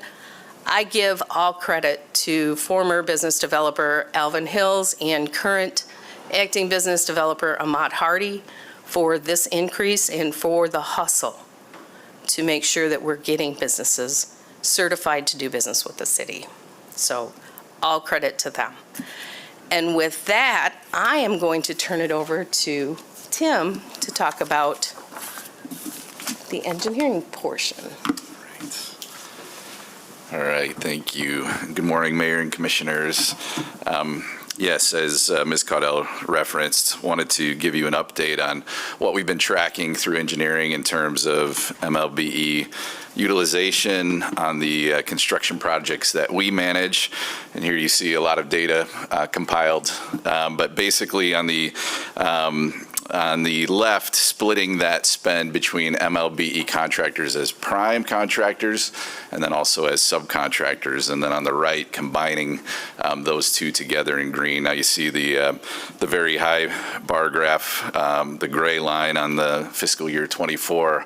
It's just indicative of a very busy year with some pretty significant projects that were awarded. So this data is compiled at the time of award in terms of information we receive on subcontractors and prime contractors. We share this information with the Office of Equity and Engagement as part of our efforts to track what is happening in the construction industry. But again, that fiscal year 24 line includes projects like 1500 Scribner, the Grand Rapids Public Museum, Lions Square, MLK Park Lodge, Sullivan Field, and the Ash Lagoon at the wastewater resource recovery facility, or water resource recovery facility, rather.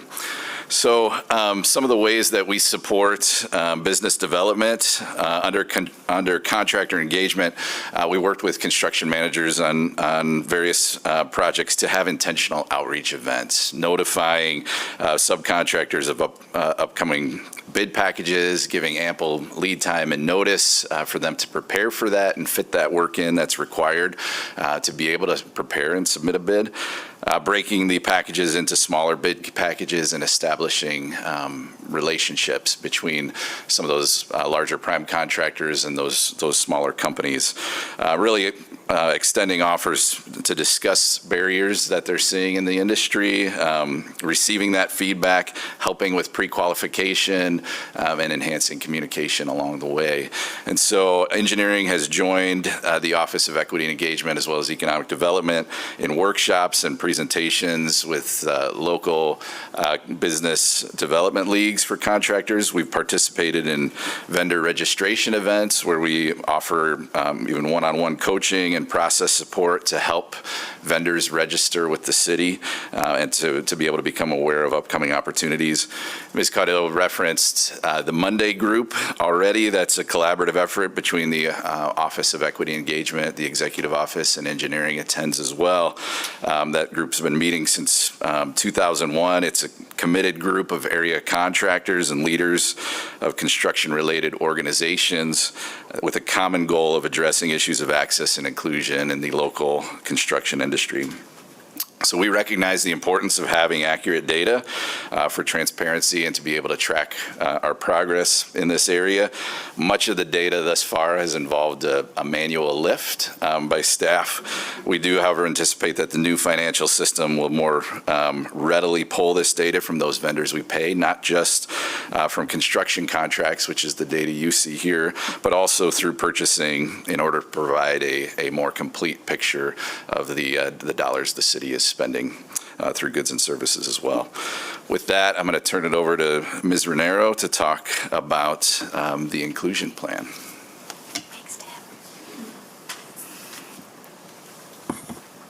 Good morning. All right.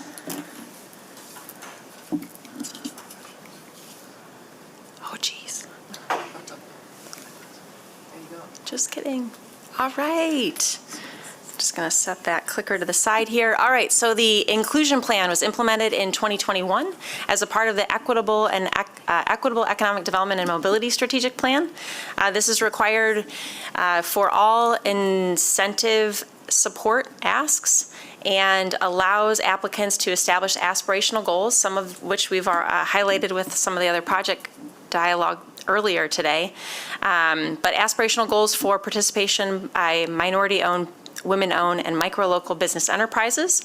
The plan ultimately describes the efforts that the applicant will undertake to expand this opportunity for subcontractors, and includes a list of subcontractors that can be solicited for the project. Our long-term goal here is to have a construction industry that's representative of the community.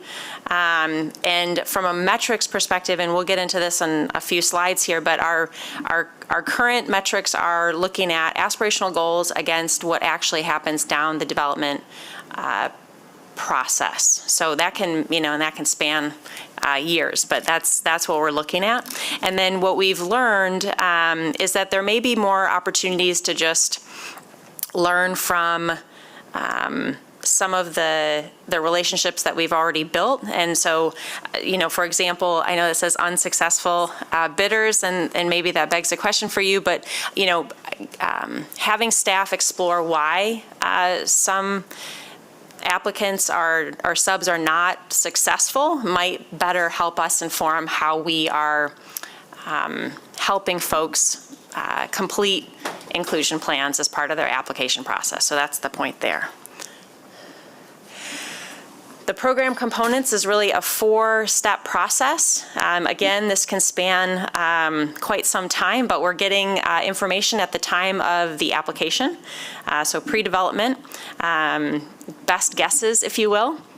We're also getting numbers at the time the project has secured subcontracts, so post-bid, during construction, and then also project completion. Ultimately, I feel like we have a very flexible team outlook on how we advance inclusion plans and really try to work with the customer to get these plans to the best place. In some cases, that requires more extensive outreach. In some cases, that maybe perhaps is a suggestion to consider different ways to break up the project, right? Bidding out different components of the project. And then again, some of the bid packages that we see happen over a longer period of time, which, kind of messes with the metrics at some point. But the point here is that we're flexible and we're learning, and I think that we've got some good takeaways. These are just some of the broad points that I wanted to highlight, and then on the next slide, I'm happy to give you some more detail as far as the data. Obviously, that first one, more and more folks going through our process are more familiar with the plan. We've got repeat customers at this point that really know what we're looking for. We've seen early engagement on these plans and information sharing being really critical, and what we're learning as a best practice over here, applying it really with newer applications. Establishing aspirational goals in multiple categories is important, but again, challenging at the time of the application because of the way the development process works and when we're coming into the process at the beginning. These really are best guesses. The limited availability of current and eligible subcontractors at the various industries, trades, and services. The pursuit here with our inclusion plan goals is really helping set the table on the demand side, but as far as the ability of, on the supply side, coming to the table, there's more, I think, from a relationship standpoint that we have been doing, but I think there's more there that we could do. And then I talked a little bit about breaking up the bids, but that's really what that contract segmentation bullet is regarding.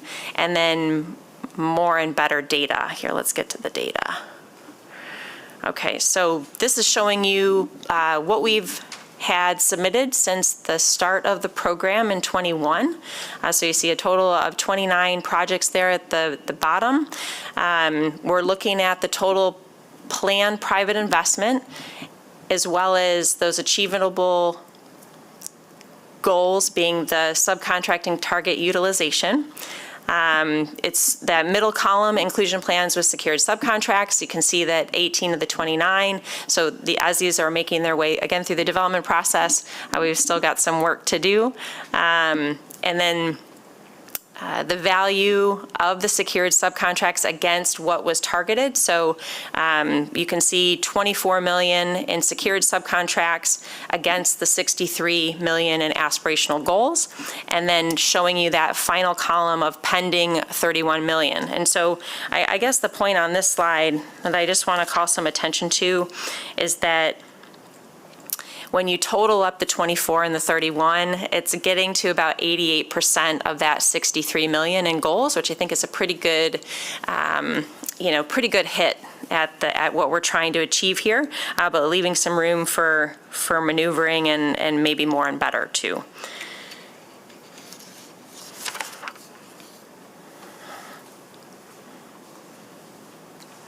This final point is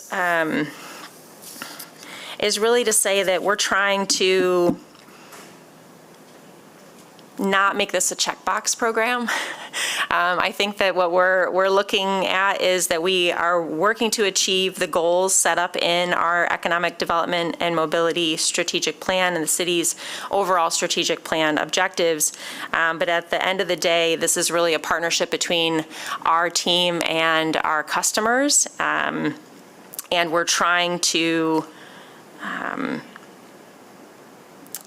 really get a better understanding of how best to do that, really. We've got some ideas for future modifications, but really welcome comments in this regard. And again, just want to call some attention to the fact that we're really looking with this program and charged the department to set out those aspirational goals and then cross-check them on the back end. But the supply side is really where the partnerships, matter, and we need all the help we can get, candidly. I'm happy to take any questions. I don't know, Kate, if you want to open it up to everybody, but. All right, City Manager, anything to add? No? Well, I appreciate this presentation. I felt like I was walking down memory lane back in '06 when we tried to figure out how to respond after the civil rights decision, and having some of our prior work no longer be able to hold up to the legal standard that we were facing. So I appreciate you going back and giving us that history, Patty. Thank you for that. And the fact that our MLBE program is really focused on economic and location factors. And we need to be mindful of that because legally, I know there's some legal parameters that we're working under. And then the work that we've done with the inclusion plan, thank you for that. I know some of us were part of the equitable economic development plan and mobility plan, and really wrestled with how do we try to operationalize some of those goals that were set out from that planning process and from those plans. So thank you. Colleagues, I'll turn to you. Commissioner Isasi, you want to start? Thank you, Mayor. Yes, I think I always tell people I know a little bit about a lot of things, and you guys know a lot about a lot of things. So thanks for the presentation. And Sarah, I feel like you have been up here at this podium since you came up the last meeting. So one of her new colleagues, buy her lunch or something. No, thank you for that and jumping right into this.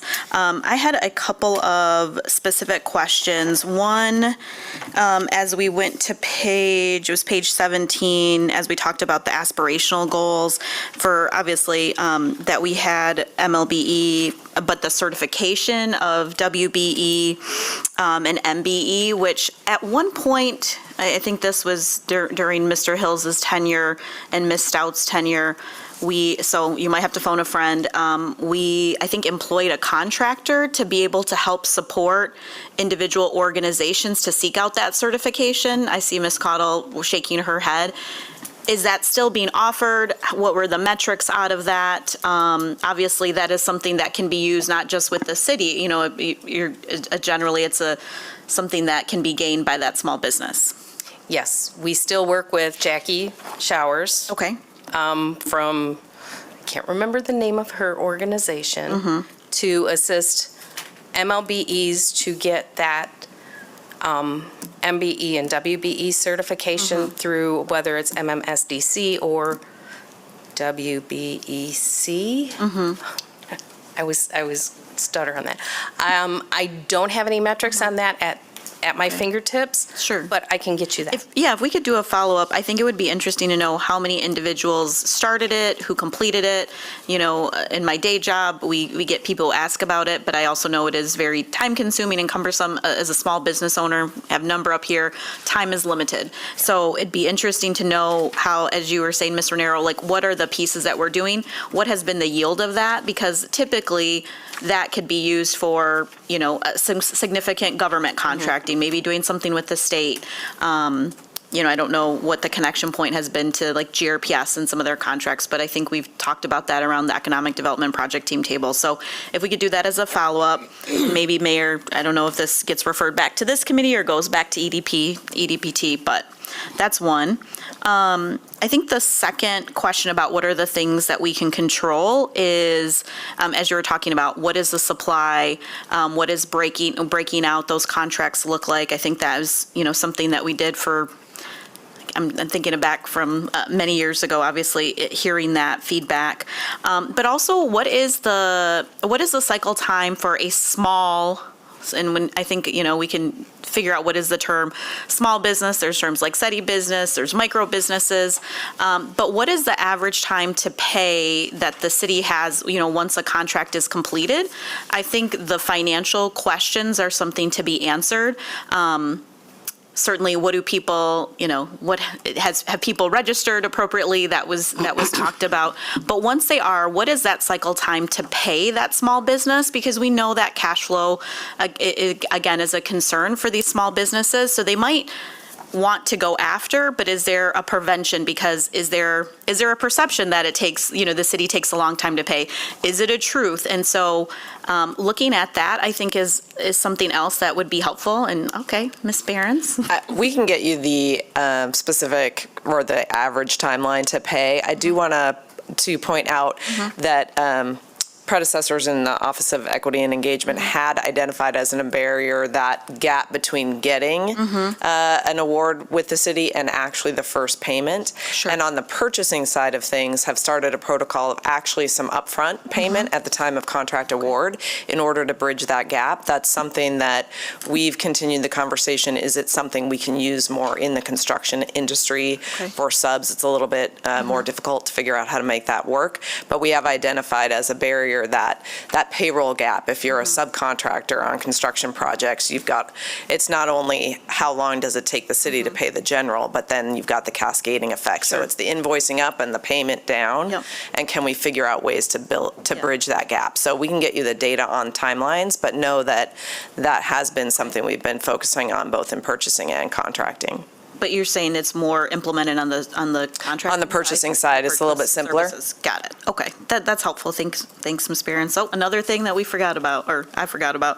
I think the other question is, again, some of the targeted pieces, thinking about all the tools when maybe a year after the start of COVID, we talked about, Mayor and Commissioner O'Connor, we talked about using some of those ARPA monies to be a revolving fund to maybe support small businesses for certain pieces. That went through a series, I think, of legal reviews. We ultimately decided that those dollars would be reallocated to MLBEs as it related to river restoration work. And so I think knowing that, I can't remember if it was 1 million or what the dollar amount was, but what have been, again, I think that's to what Ms. Raniero said, it's a targeted approach. What has that yielded? So that was 1.5 million, and we specifically designated it into the Scribner project. I know that Mr. Hardy has been working with Mr. Berkman and Clark Contracting about how to best utilize that 1.5 million. So I think it's probably best to follow up, unless you have, we'll follow up by email.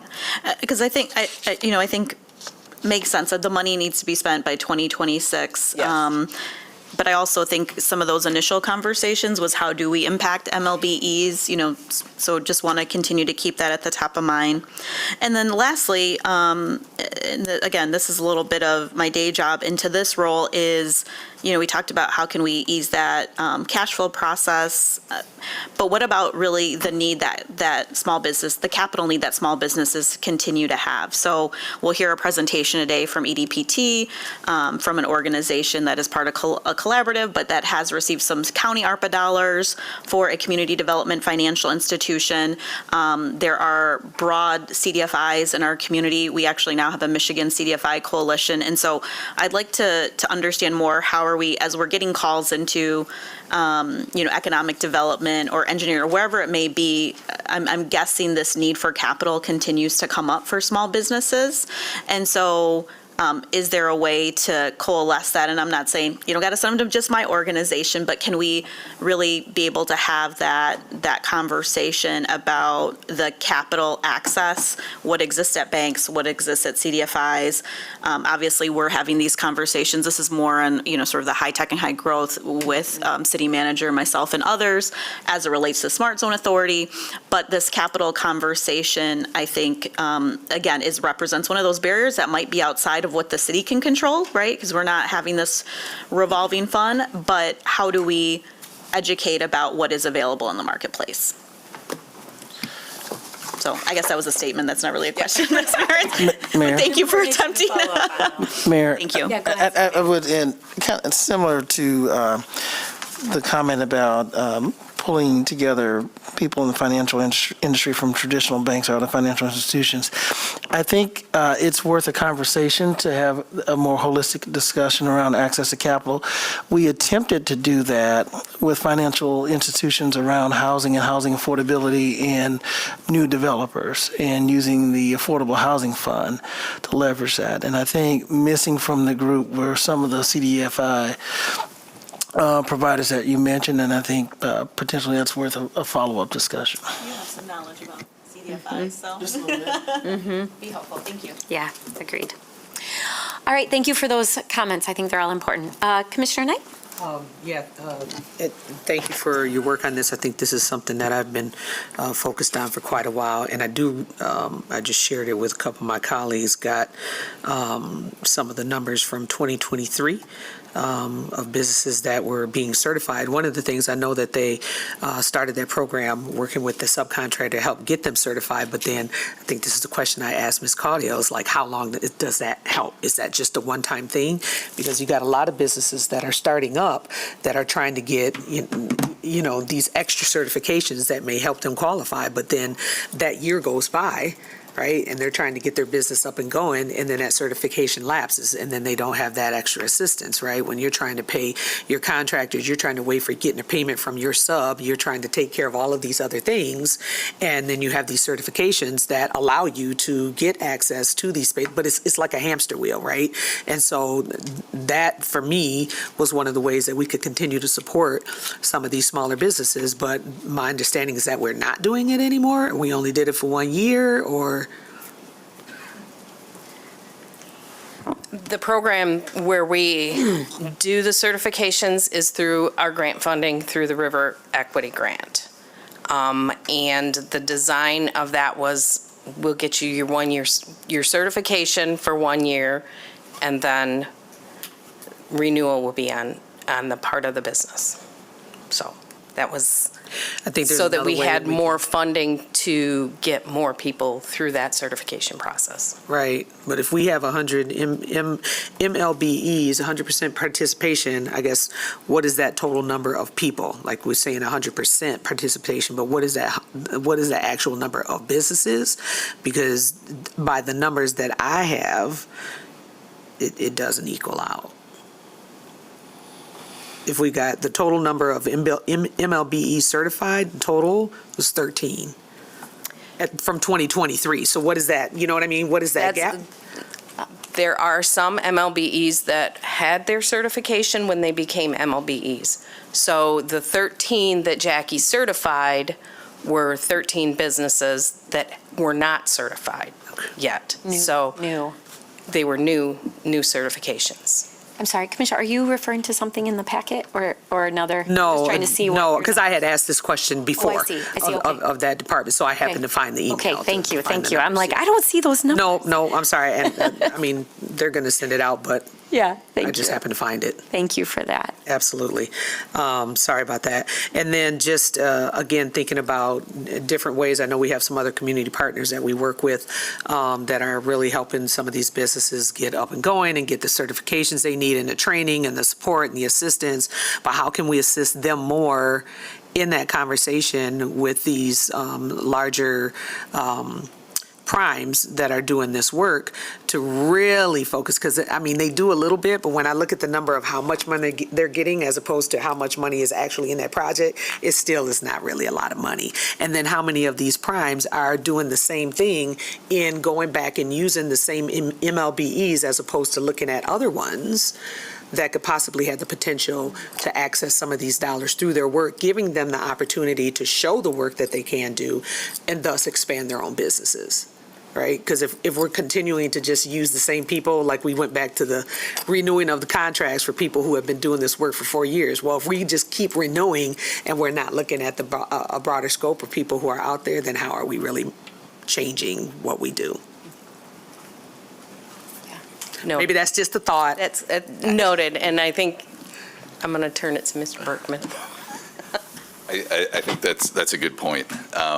Just want to acknowledge that. So a couple of things. One, we need to continue to grow the list of MLBEs because there's not a lot in the different work categories that we utilize. There's certainly concrete vendors, there's some excavating, but some of the mechanical contracts that we award or plumbing electrical contracts, there's not a lot of MLBE candidates to utilize in those contracts. So we need to continue to grow the number of them, but then also capacity is a real thing. There is so much work out there right now that some of the MLBE vendors that we do have are just too busy and have not, provided a bid, or maybe their bid just isn't as competitive. And at the end of the day, the contractors that are submitting the bid are trying to be the most competitive, lowest price bid, and so they're going to go oftentimes with what will give them the most competitive advantage in terms of trying to secure that bid. But I think continuing to grow the number of MLBs, the number of categories that we have, will help towards that end. I just looked around to make sure Brandon wasn't here because I overshare. We are looking at a number of upgrades and changes to both the MLBE program and the EBO program to do exactly what you're saying, Commissioner Knight, to increase the number of MLBEs and what can we do to better incentivize the utilization of our MLBEs. So that's in the works and something that we're hoping to bring forward to City Manager very soon. All right, other questions, Commissioner? Thank you, Mayor. I'm appreciative of the work that the city has done in years past. I remember, and Ms. Carter can probably help me remember, when I was on the Community Relations Commission, and that was probably at a time when some of you weren't even born. But it was a long time ago, and we talked about the same issues that we are talking about today. I was born. Which to me is very, disappointing. And as I reviewed the presentation today, and again, I'm very appreciative. And so this is not to say I'm going to knock you down. I'm very appreciative of what the city's tried to do. We even, I think we went, were you there when we went to Florida on this fact finding? You didn't get to go? Okay. So we've done a lot of things. Mm-hmm. My disappointment is when I'm walking in the community, and not just as a commissioner, but in other years before that, because I've been working in this area of finding ways to get greater participation of underrepresented and underrepresented minority and women-owned businesses. This stuff doesn't mean anything to them. I'm sorry. Words don't mean anything to them. They're looking for results.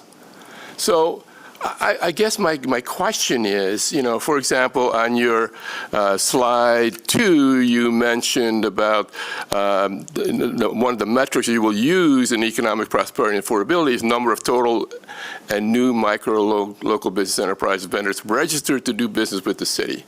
When I talk about that, and the community tells me, why? Why do I want to register? We don't get a chance anyways. I mean, that's the kind of feeling that's out there. We don't get a chance. And when we do try to do something, we don't even qualify because the contracts are written in such a way that we can't even meet those kinds of standards, especially as new entrepreneurs, new business owners. And I think that I think that what needs to happen, and I'm hoping that we can do so, is that I understand the limitations that Prop 2 did for us in 2006. But on the other hand, I'm listening to some of these projects that are being approved.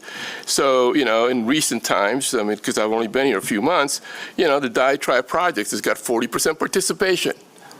Right? I mean, the 1163 Giddings says 100%. Habitat for Humanity project that we approved today has 15%. The Line Street project has 15%. Is that the Line Street project, the former Fifth Third Bank redevelopment? 15%. So there's other things like that. And so I guess as long as the city continues to allow for businesses to say, or to have contracts that says equal business opportunity and inclusion plan are not being used in this project. And I'm asking why? Why not? It is the taxpayer dollars that's being used to put money in those vendors' in those contractors' pockets. Why not? And I know we can't force them, but there's got to be other ways in which we can, get them to understand the importance of having greater participation of underrepresented groups in these contracting process using our taxpayer dollars. And our taxpayer dollars are made by people who live in this very diverse city where I think the non-white population is almost 30% or higher. And I think that is something that we really need to figure out how to do that without violating Prop 2. The other part that I think is going to continue to hinder us in this effort is, when I mentioned the MLB not being used in this project, but when we have comments made, like in today's meetings, vendors are already in place, so we'll extend their contracts. Well, if you keep on doing that, new contractors that you are trying to sign up don't get a chance to do that. Don't get a chance to participate in that. So you do that for 1 year, well, maybe the next year we'll do it again. And all I'm saying is that's just a continuation of a barrier that doesn't have to be there. When we have, we'll extend the contract because they're already doing the job now. That just is people just look at that and say, why even try? And I think we need to rethink what it is that's important for us and then become very intentional on how to make that happen. And I want to, for example, I want to ask the question on slide, let's see where I am here, on slide 20. When we talk about the bottom, the grand total is 29, the total planned for private investments is 506,000. The 1, 2, 3, fourth column is 63,000. Target 3 million, Commissioner. 63 million. I'm sorry. Yes. Yeah, no, that's okay. There's a big I don't look difference. at those numbers. It's way too big for my eye. So 63 million. How did we come up with 63 million? Why not 83 million? I mean, what is who determines the project or the target for WMBE and MMLB utilization? Who determines that? Because you see, if you determine a low number, then that's what you're going to get. And so I'm just pleading that we begin to look at the wordings and the things that I just mentioned in the past. We can do better than this. We must be doing better than this. The community that's talking to me is they're just saying, forget it. The city don't care about us. And you can make all the nice wordings and project documents and everything like that. What they're looking at is results. And I think that the results can be better. And I think that the only way it can be better is we can start eliminating these phrases out of these contracts, and that we become very, very intentional in strongly encouraging the participation of these vendors in any project that contractors are looking for tax dollars from the city. Thank you, Mayor. Thank you, Commissioner. Well, I'll say a couple things, and I know City Manager and Price City Attorney wants to jump in as well. I think it's clear that this has been a priority of the city for a long time. And my hope is that if we have small business owners, individuals in our minority-owned, who are minority-owned business owners or women-owned business owners, my hope is that when they feel like the city process is not supportive of them, or if there's an issue, that they're bringing that to our attention so that we can make improvements. Whether it's the city manager or the economic development department or the engineering department, we're not perfect. I think everyone agrees we want to always be doing better. We would love for these numbers to be larger. With that being said, I actually am very proud of some of the progress that we've made over the last 6 years. And not everyone in the city may feel it. They may still be feeling like the city turned their back on them 10 or 15 or 20 years ago, and that door hasn't been opened up. And that is incumbent on us to change that experience and that perception in community and be more intentional. And I think we've worked really hard to do that. Is it perfect? No. Do we all wish these numbers were higher? Absolutely. With that, we also, in my opinion, need to be very pragmatic, that every single project that comes before us is very different. Converting an office building to residential is different than a smaller neighborhood project, and there are different capital stacks, there are different contractors involved in those. So, there's not a one-size-fits-all, and I respect that. I think we consistently ask the question about inclusion plan and MLB utilization.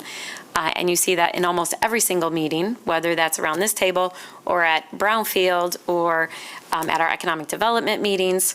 And the reality is that we can't legally mandate certain things under the law. And so how do we create a plan that incentivizes and gets these numbers larger and comes along and partners with a lot of the folks who are doing projects in our city, while also staying within the parameters of the law so that we're not sued and then everything we're trying to do is thrown out, right? So it's not ideal. I hear you. I think everyone agrees with your sentiment that we want more of the work being done by people who call Grand Rapids home, and especially people within our minority community. And we're trying to thread that needle and also identify areas that we can improve. So I want to hear what you're saying. I want to agree with you, and also be mindful of what we can can and can't do under the current world legal system, I should say, that we live within. And I don't know, City Attorney, if you want to add anything, and then I know City Manager wants to weigh in as well. I'll just say, Commissioner, we have looked at this. We looked at it after Prop 2. We looked at it again, I think the second year after I was appointed to this position. So I know that what we have is what we can fully do that's legally sound. I know that there's other major organizations in this community that also have looked at and adopted what we use because we've done taken such a thorough look at it to make sure that we're doing all that we can do legally. And I welcome having conversation outside of this if you'd like to do that. I'm not going to talk to you about legal stuff. I'll lose. So, but I do appreciate this. But all I'm saying is, look, there are things that we are doing that we don't need to do. We don't need to extend contracts. We don't need to put, because we already have a vendor in place, we're not going to put it up for bid. I mean, we can do other things without violating the laws. So I'm not here to promote violation of laws. So I don't want to be in jail. That's an excellent point, though, Commissioner, and I think you're absolutely right. And that's a conversation that our City Manager should be having with department heads. Go ahead. Yeah, thank you. Thank you for this discussion, by the way. So I do appreciate having it here and not having another committee discuss it after fiscal committee, then community development, and that the committee of the whole can at least hear each other, because it is a important conversation. And so I appreciate the candid nature of it, the passion, because it is important, and we are certainly pushing our staff and our efforts as hard as we can.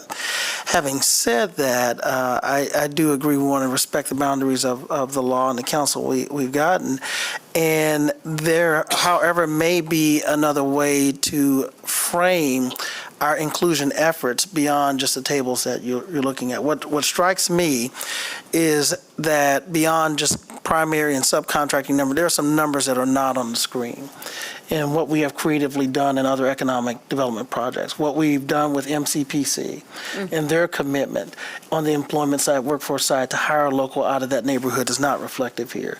What has been done in some manners in Amplify and what they've done outside of the primary contractor, but the community benefits is not reflected here. What we've done with the amphitheater and the commitment to have $10 million to help to advance housing, it's not directly reflected in the prime and sub numbers, but those are inclusive community benefits that perhaps we should layer on top of this conversation around prime and subs to show the things we've been trying to creatively do within the boundaries of the law to have a more inclusive community. So I hear what you are saying, and then on the other part, on the competition, and I'm all for competition.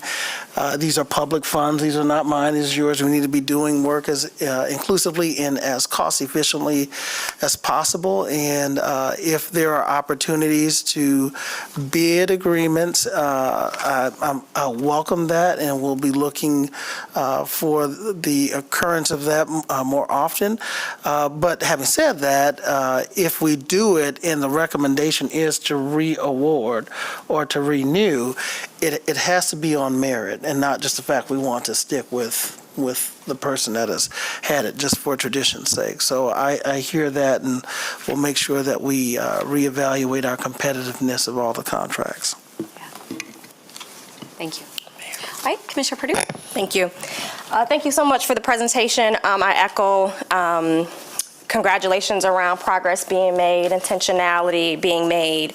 And, you know, as a representative of the city, and particularly of the Third Ward, feel the need and the responsibility to push and to ask some hard questions. And so that's what I want to do now. And I also want to echo Commissioner Goey's comments. I think everyone had really good questions and points being made, and I'm energized by the amount of interest in this topic.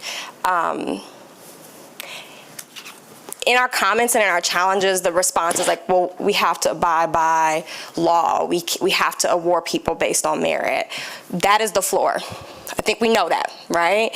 And we are saying that there are likely barriers in our process, in our operations that are not needed, and that can be addressed and removed, and that can be done collaboratively with community members.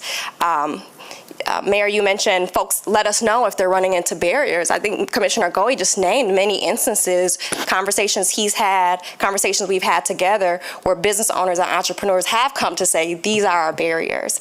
But they also say, we've been saying this for a long time. We've been in this community for a long time. We've been saying it for a long time, and even recently, and aren't feeling like they're getting the significant response that's needed and the movement that's needed.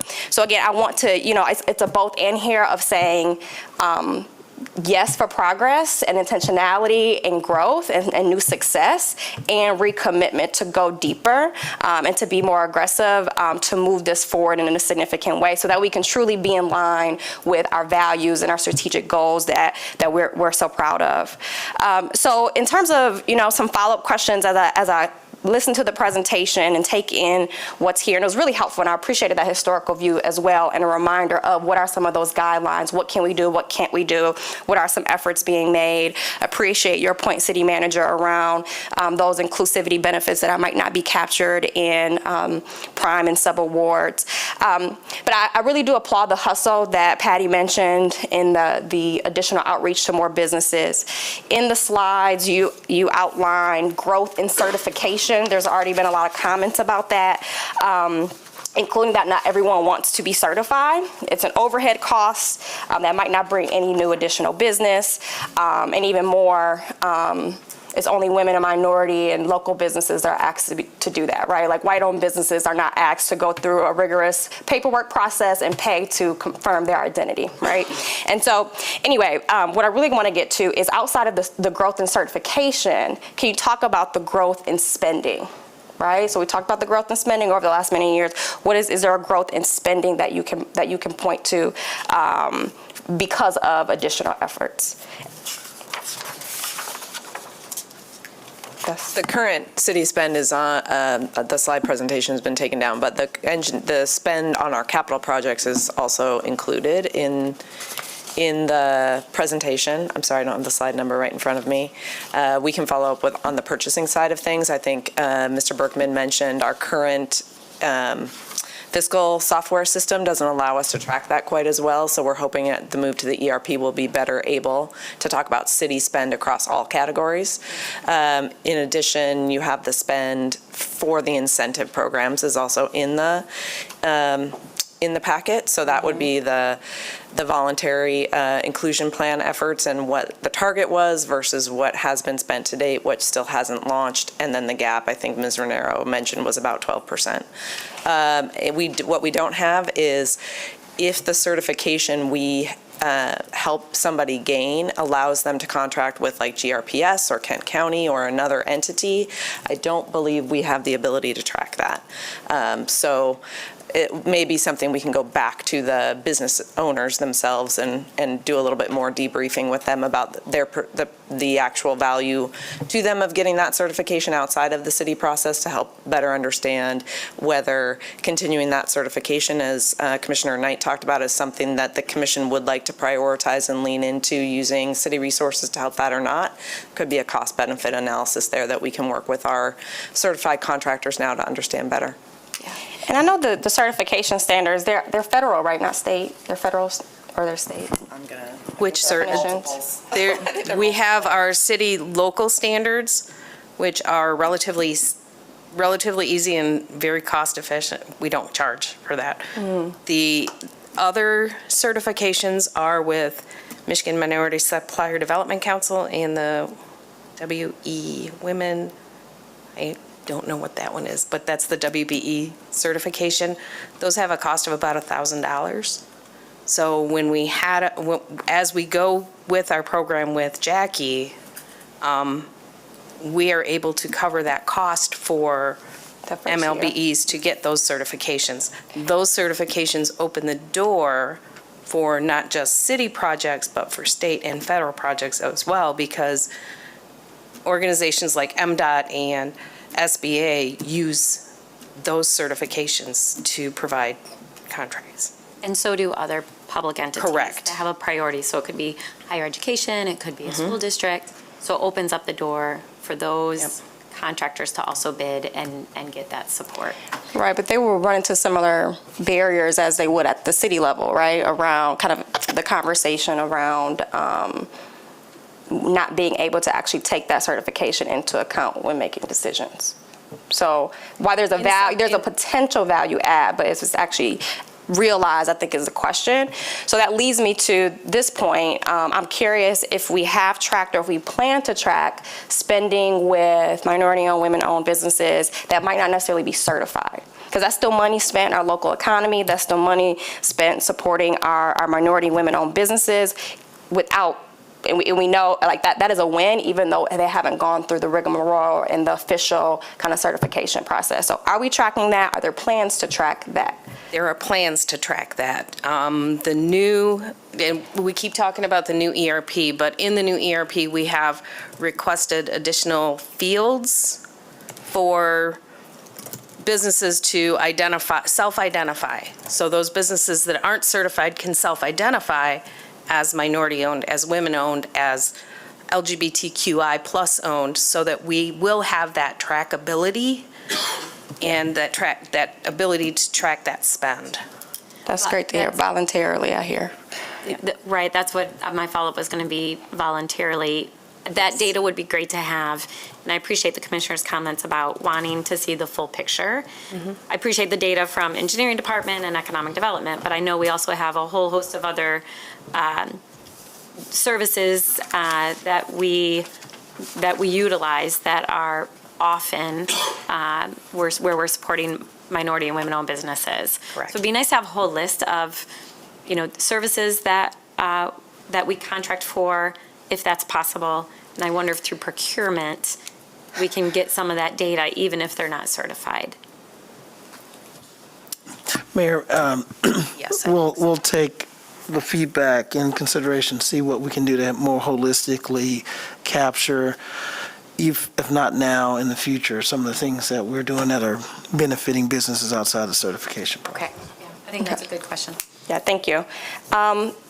So kind of moving on, we talked a lot about inclusion plans. We see reference to those quite often.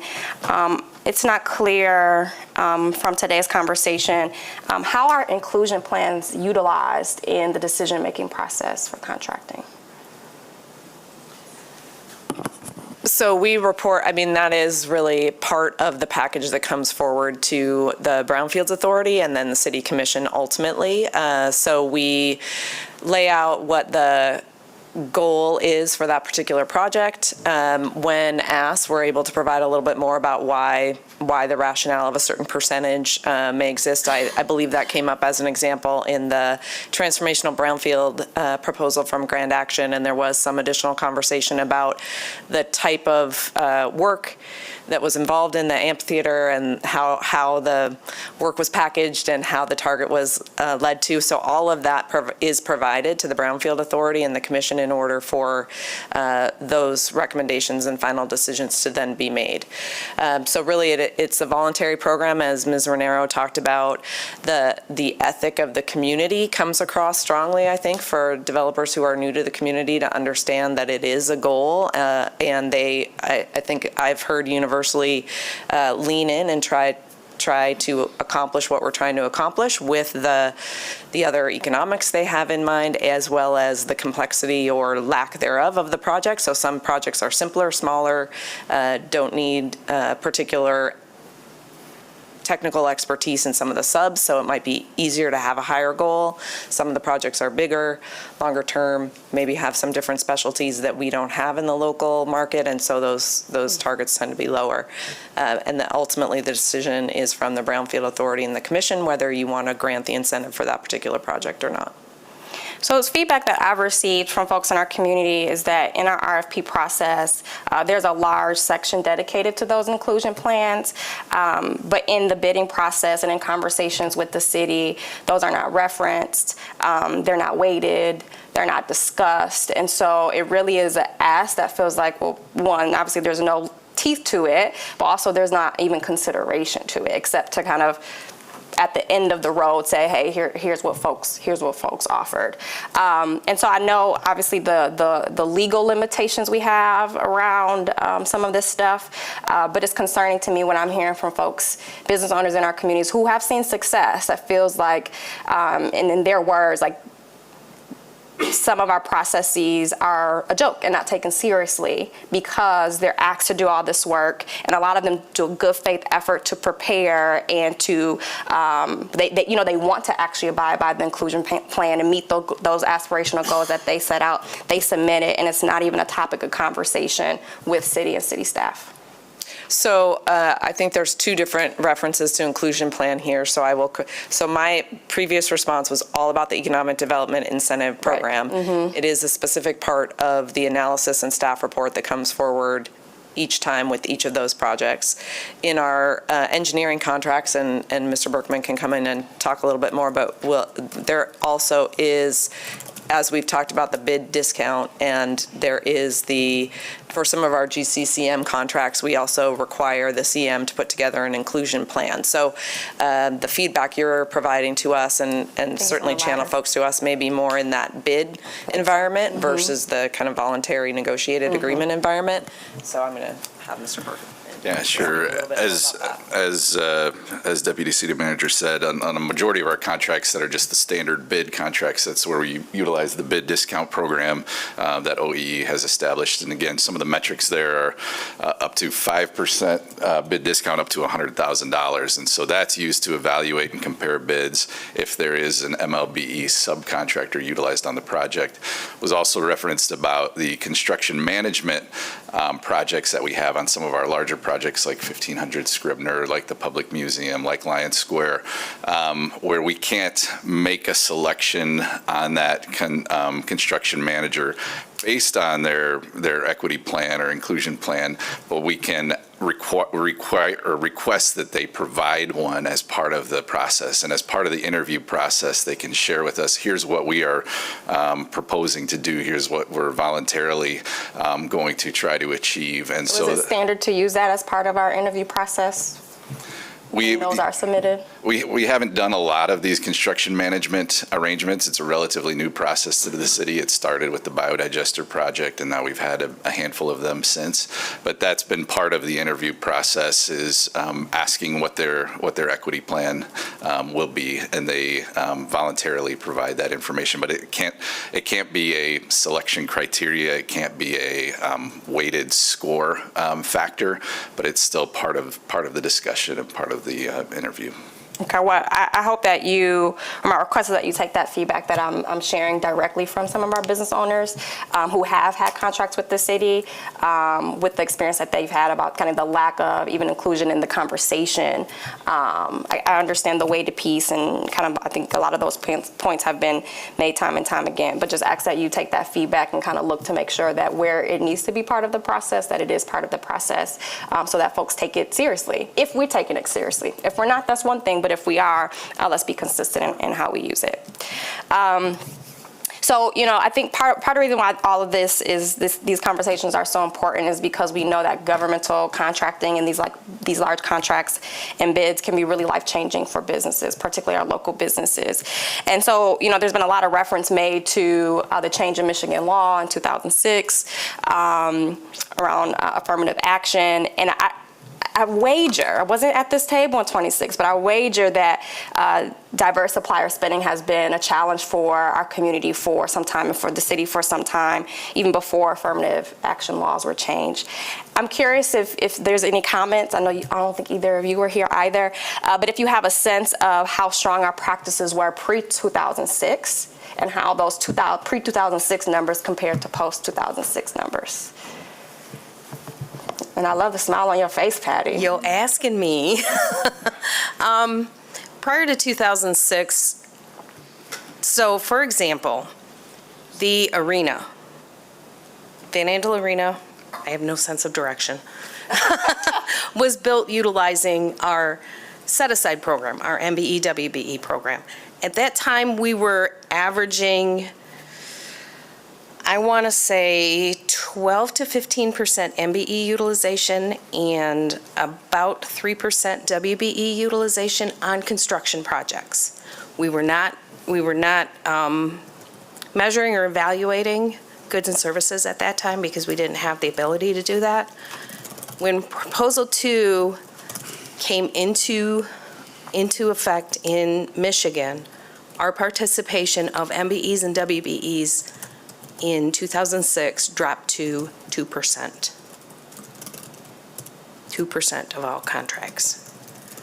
So our EBO programs increased that back up to approximately, it took about a year and a half to bring it back up to approximately where it was with about a 10 and 1. So does that help? So I have a couple follow-up comments based on my colleagues' comments. One, many of us have heard, obviously part of being elected, we hear people who are frustrated and have concerns about a whole host of things, including what we're doing well here at the city and areas we need to improve. And there's always opportunity for improvement. And, you know, to me, I think a couple things. One, I think there are some very strong shared goals we have around our inclusion plan, the work we've done to increase MLBEs, and our efforts in the past. With that being said, clearly there are still challenges and struggles and barriers. And it is incumbent on us to try to figure out how do we remove those barriers and how do we be a stronger partner where people feel supported and feel like their voice matters and feel like we're not just putting words on a piece of paper, but we are actually executing those and living up to those values. So, you know, I think about some of the challenges that we've had in the past with other departments, and I think this is an opportunity for us to have some more intentional conversations with those individuals and to better understand exactly where those challenges and barriers are and what we can do to potentially remove those. So I would challenge city manager to talk with our department heads to come up with a process, whether that is smaller roundtable discussions, whether it's a more formal process similar to what we did with the Planning Commission. So the planning department, they got some feedback about a year ago from folks in the community who were having some struggles. And our director did two things. One, a more robust survey to get detailed input, but then also she held roundtable discussions with a whole host of people in the community and then came back with some recommended changes to address those concerns. So I think we've done it well in the past where we've heard concerns and we've been able to listen to those, create a platform for people to give specific examples that gave us the opportunity to make improvements. And so I would like to have a plan to do just that, whether it is in smaller roundtable discussions or some kind of survey or feedback from individuals who both have used our MLBE program and those who have not and who have chosen not to, so that we can come back with some improvements to try to address those challenges and those barriers. I echo that. Thank you. Yeah, thank you, Mayor. So we can think about a engagement process that would allow us to get feedback and plan that out. I think more specifically, if there are some people that have come, businesses, I think it would be helpful to look specifically at those that have already express concerns about processes, contracts specifically, and have the staff look into those. In addition to that, then we can do a much broader follow-up. Yeah. So I would ask the commissioners to share those instances with me, and I'll certainly have the staff follow up on those specifics. Great. Yeah, and I have one final question, if I may, because I know we're talking a lot about the local level and limitations by Michigan state law, but these limitations don't exist for federal funding. right? Affirmative action is not outlawed at the federal level, from my understanding, in terms of contracting. And so I'm curious of how we're utilizing federal funding to support kind of the populations that we're talking about, minority-owned businesses, women-owned businesses. City attorney can follow up and look into that. Okay. Because I think there are other requirements when it comes to federal funding. So we'll have to break that down with around pay and things like that with federal funding. I can tell you about Michigan, but I'll look into that. Yeah. So I can give you a clear answer. Sounds good. Thank you. All right, commissioners, any final questions or comments? Commissioner? I just had a couple like specific questions about like the net worth piece and where that number came from. I'm just wondering who the best staff person would be to send an email to rather than utilize more time. Ahmad Hardy. Okay, thanks. Be sure to copy Brandon Davis on that. All right. Thank you again for this presentation. I really appreciate it. I appreciate all of the questions and the comments and the concerns raised by my colleagues. Clearly, there's a lot of commitment around this table to do as much as we can in this space. And so I just appreciate all the work going into it. And then I'll look forward to City Manager following up on some of the issues and concerns that were raised. All right, thank you. With that, we will close our committee of the whole. And commissioners, we're going to go down to the law library for executive session. And then those of us who serve on EDPT will be back up here at 12:30.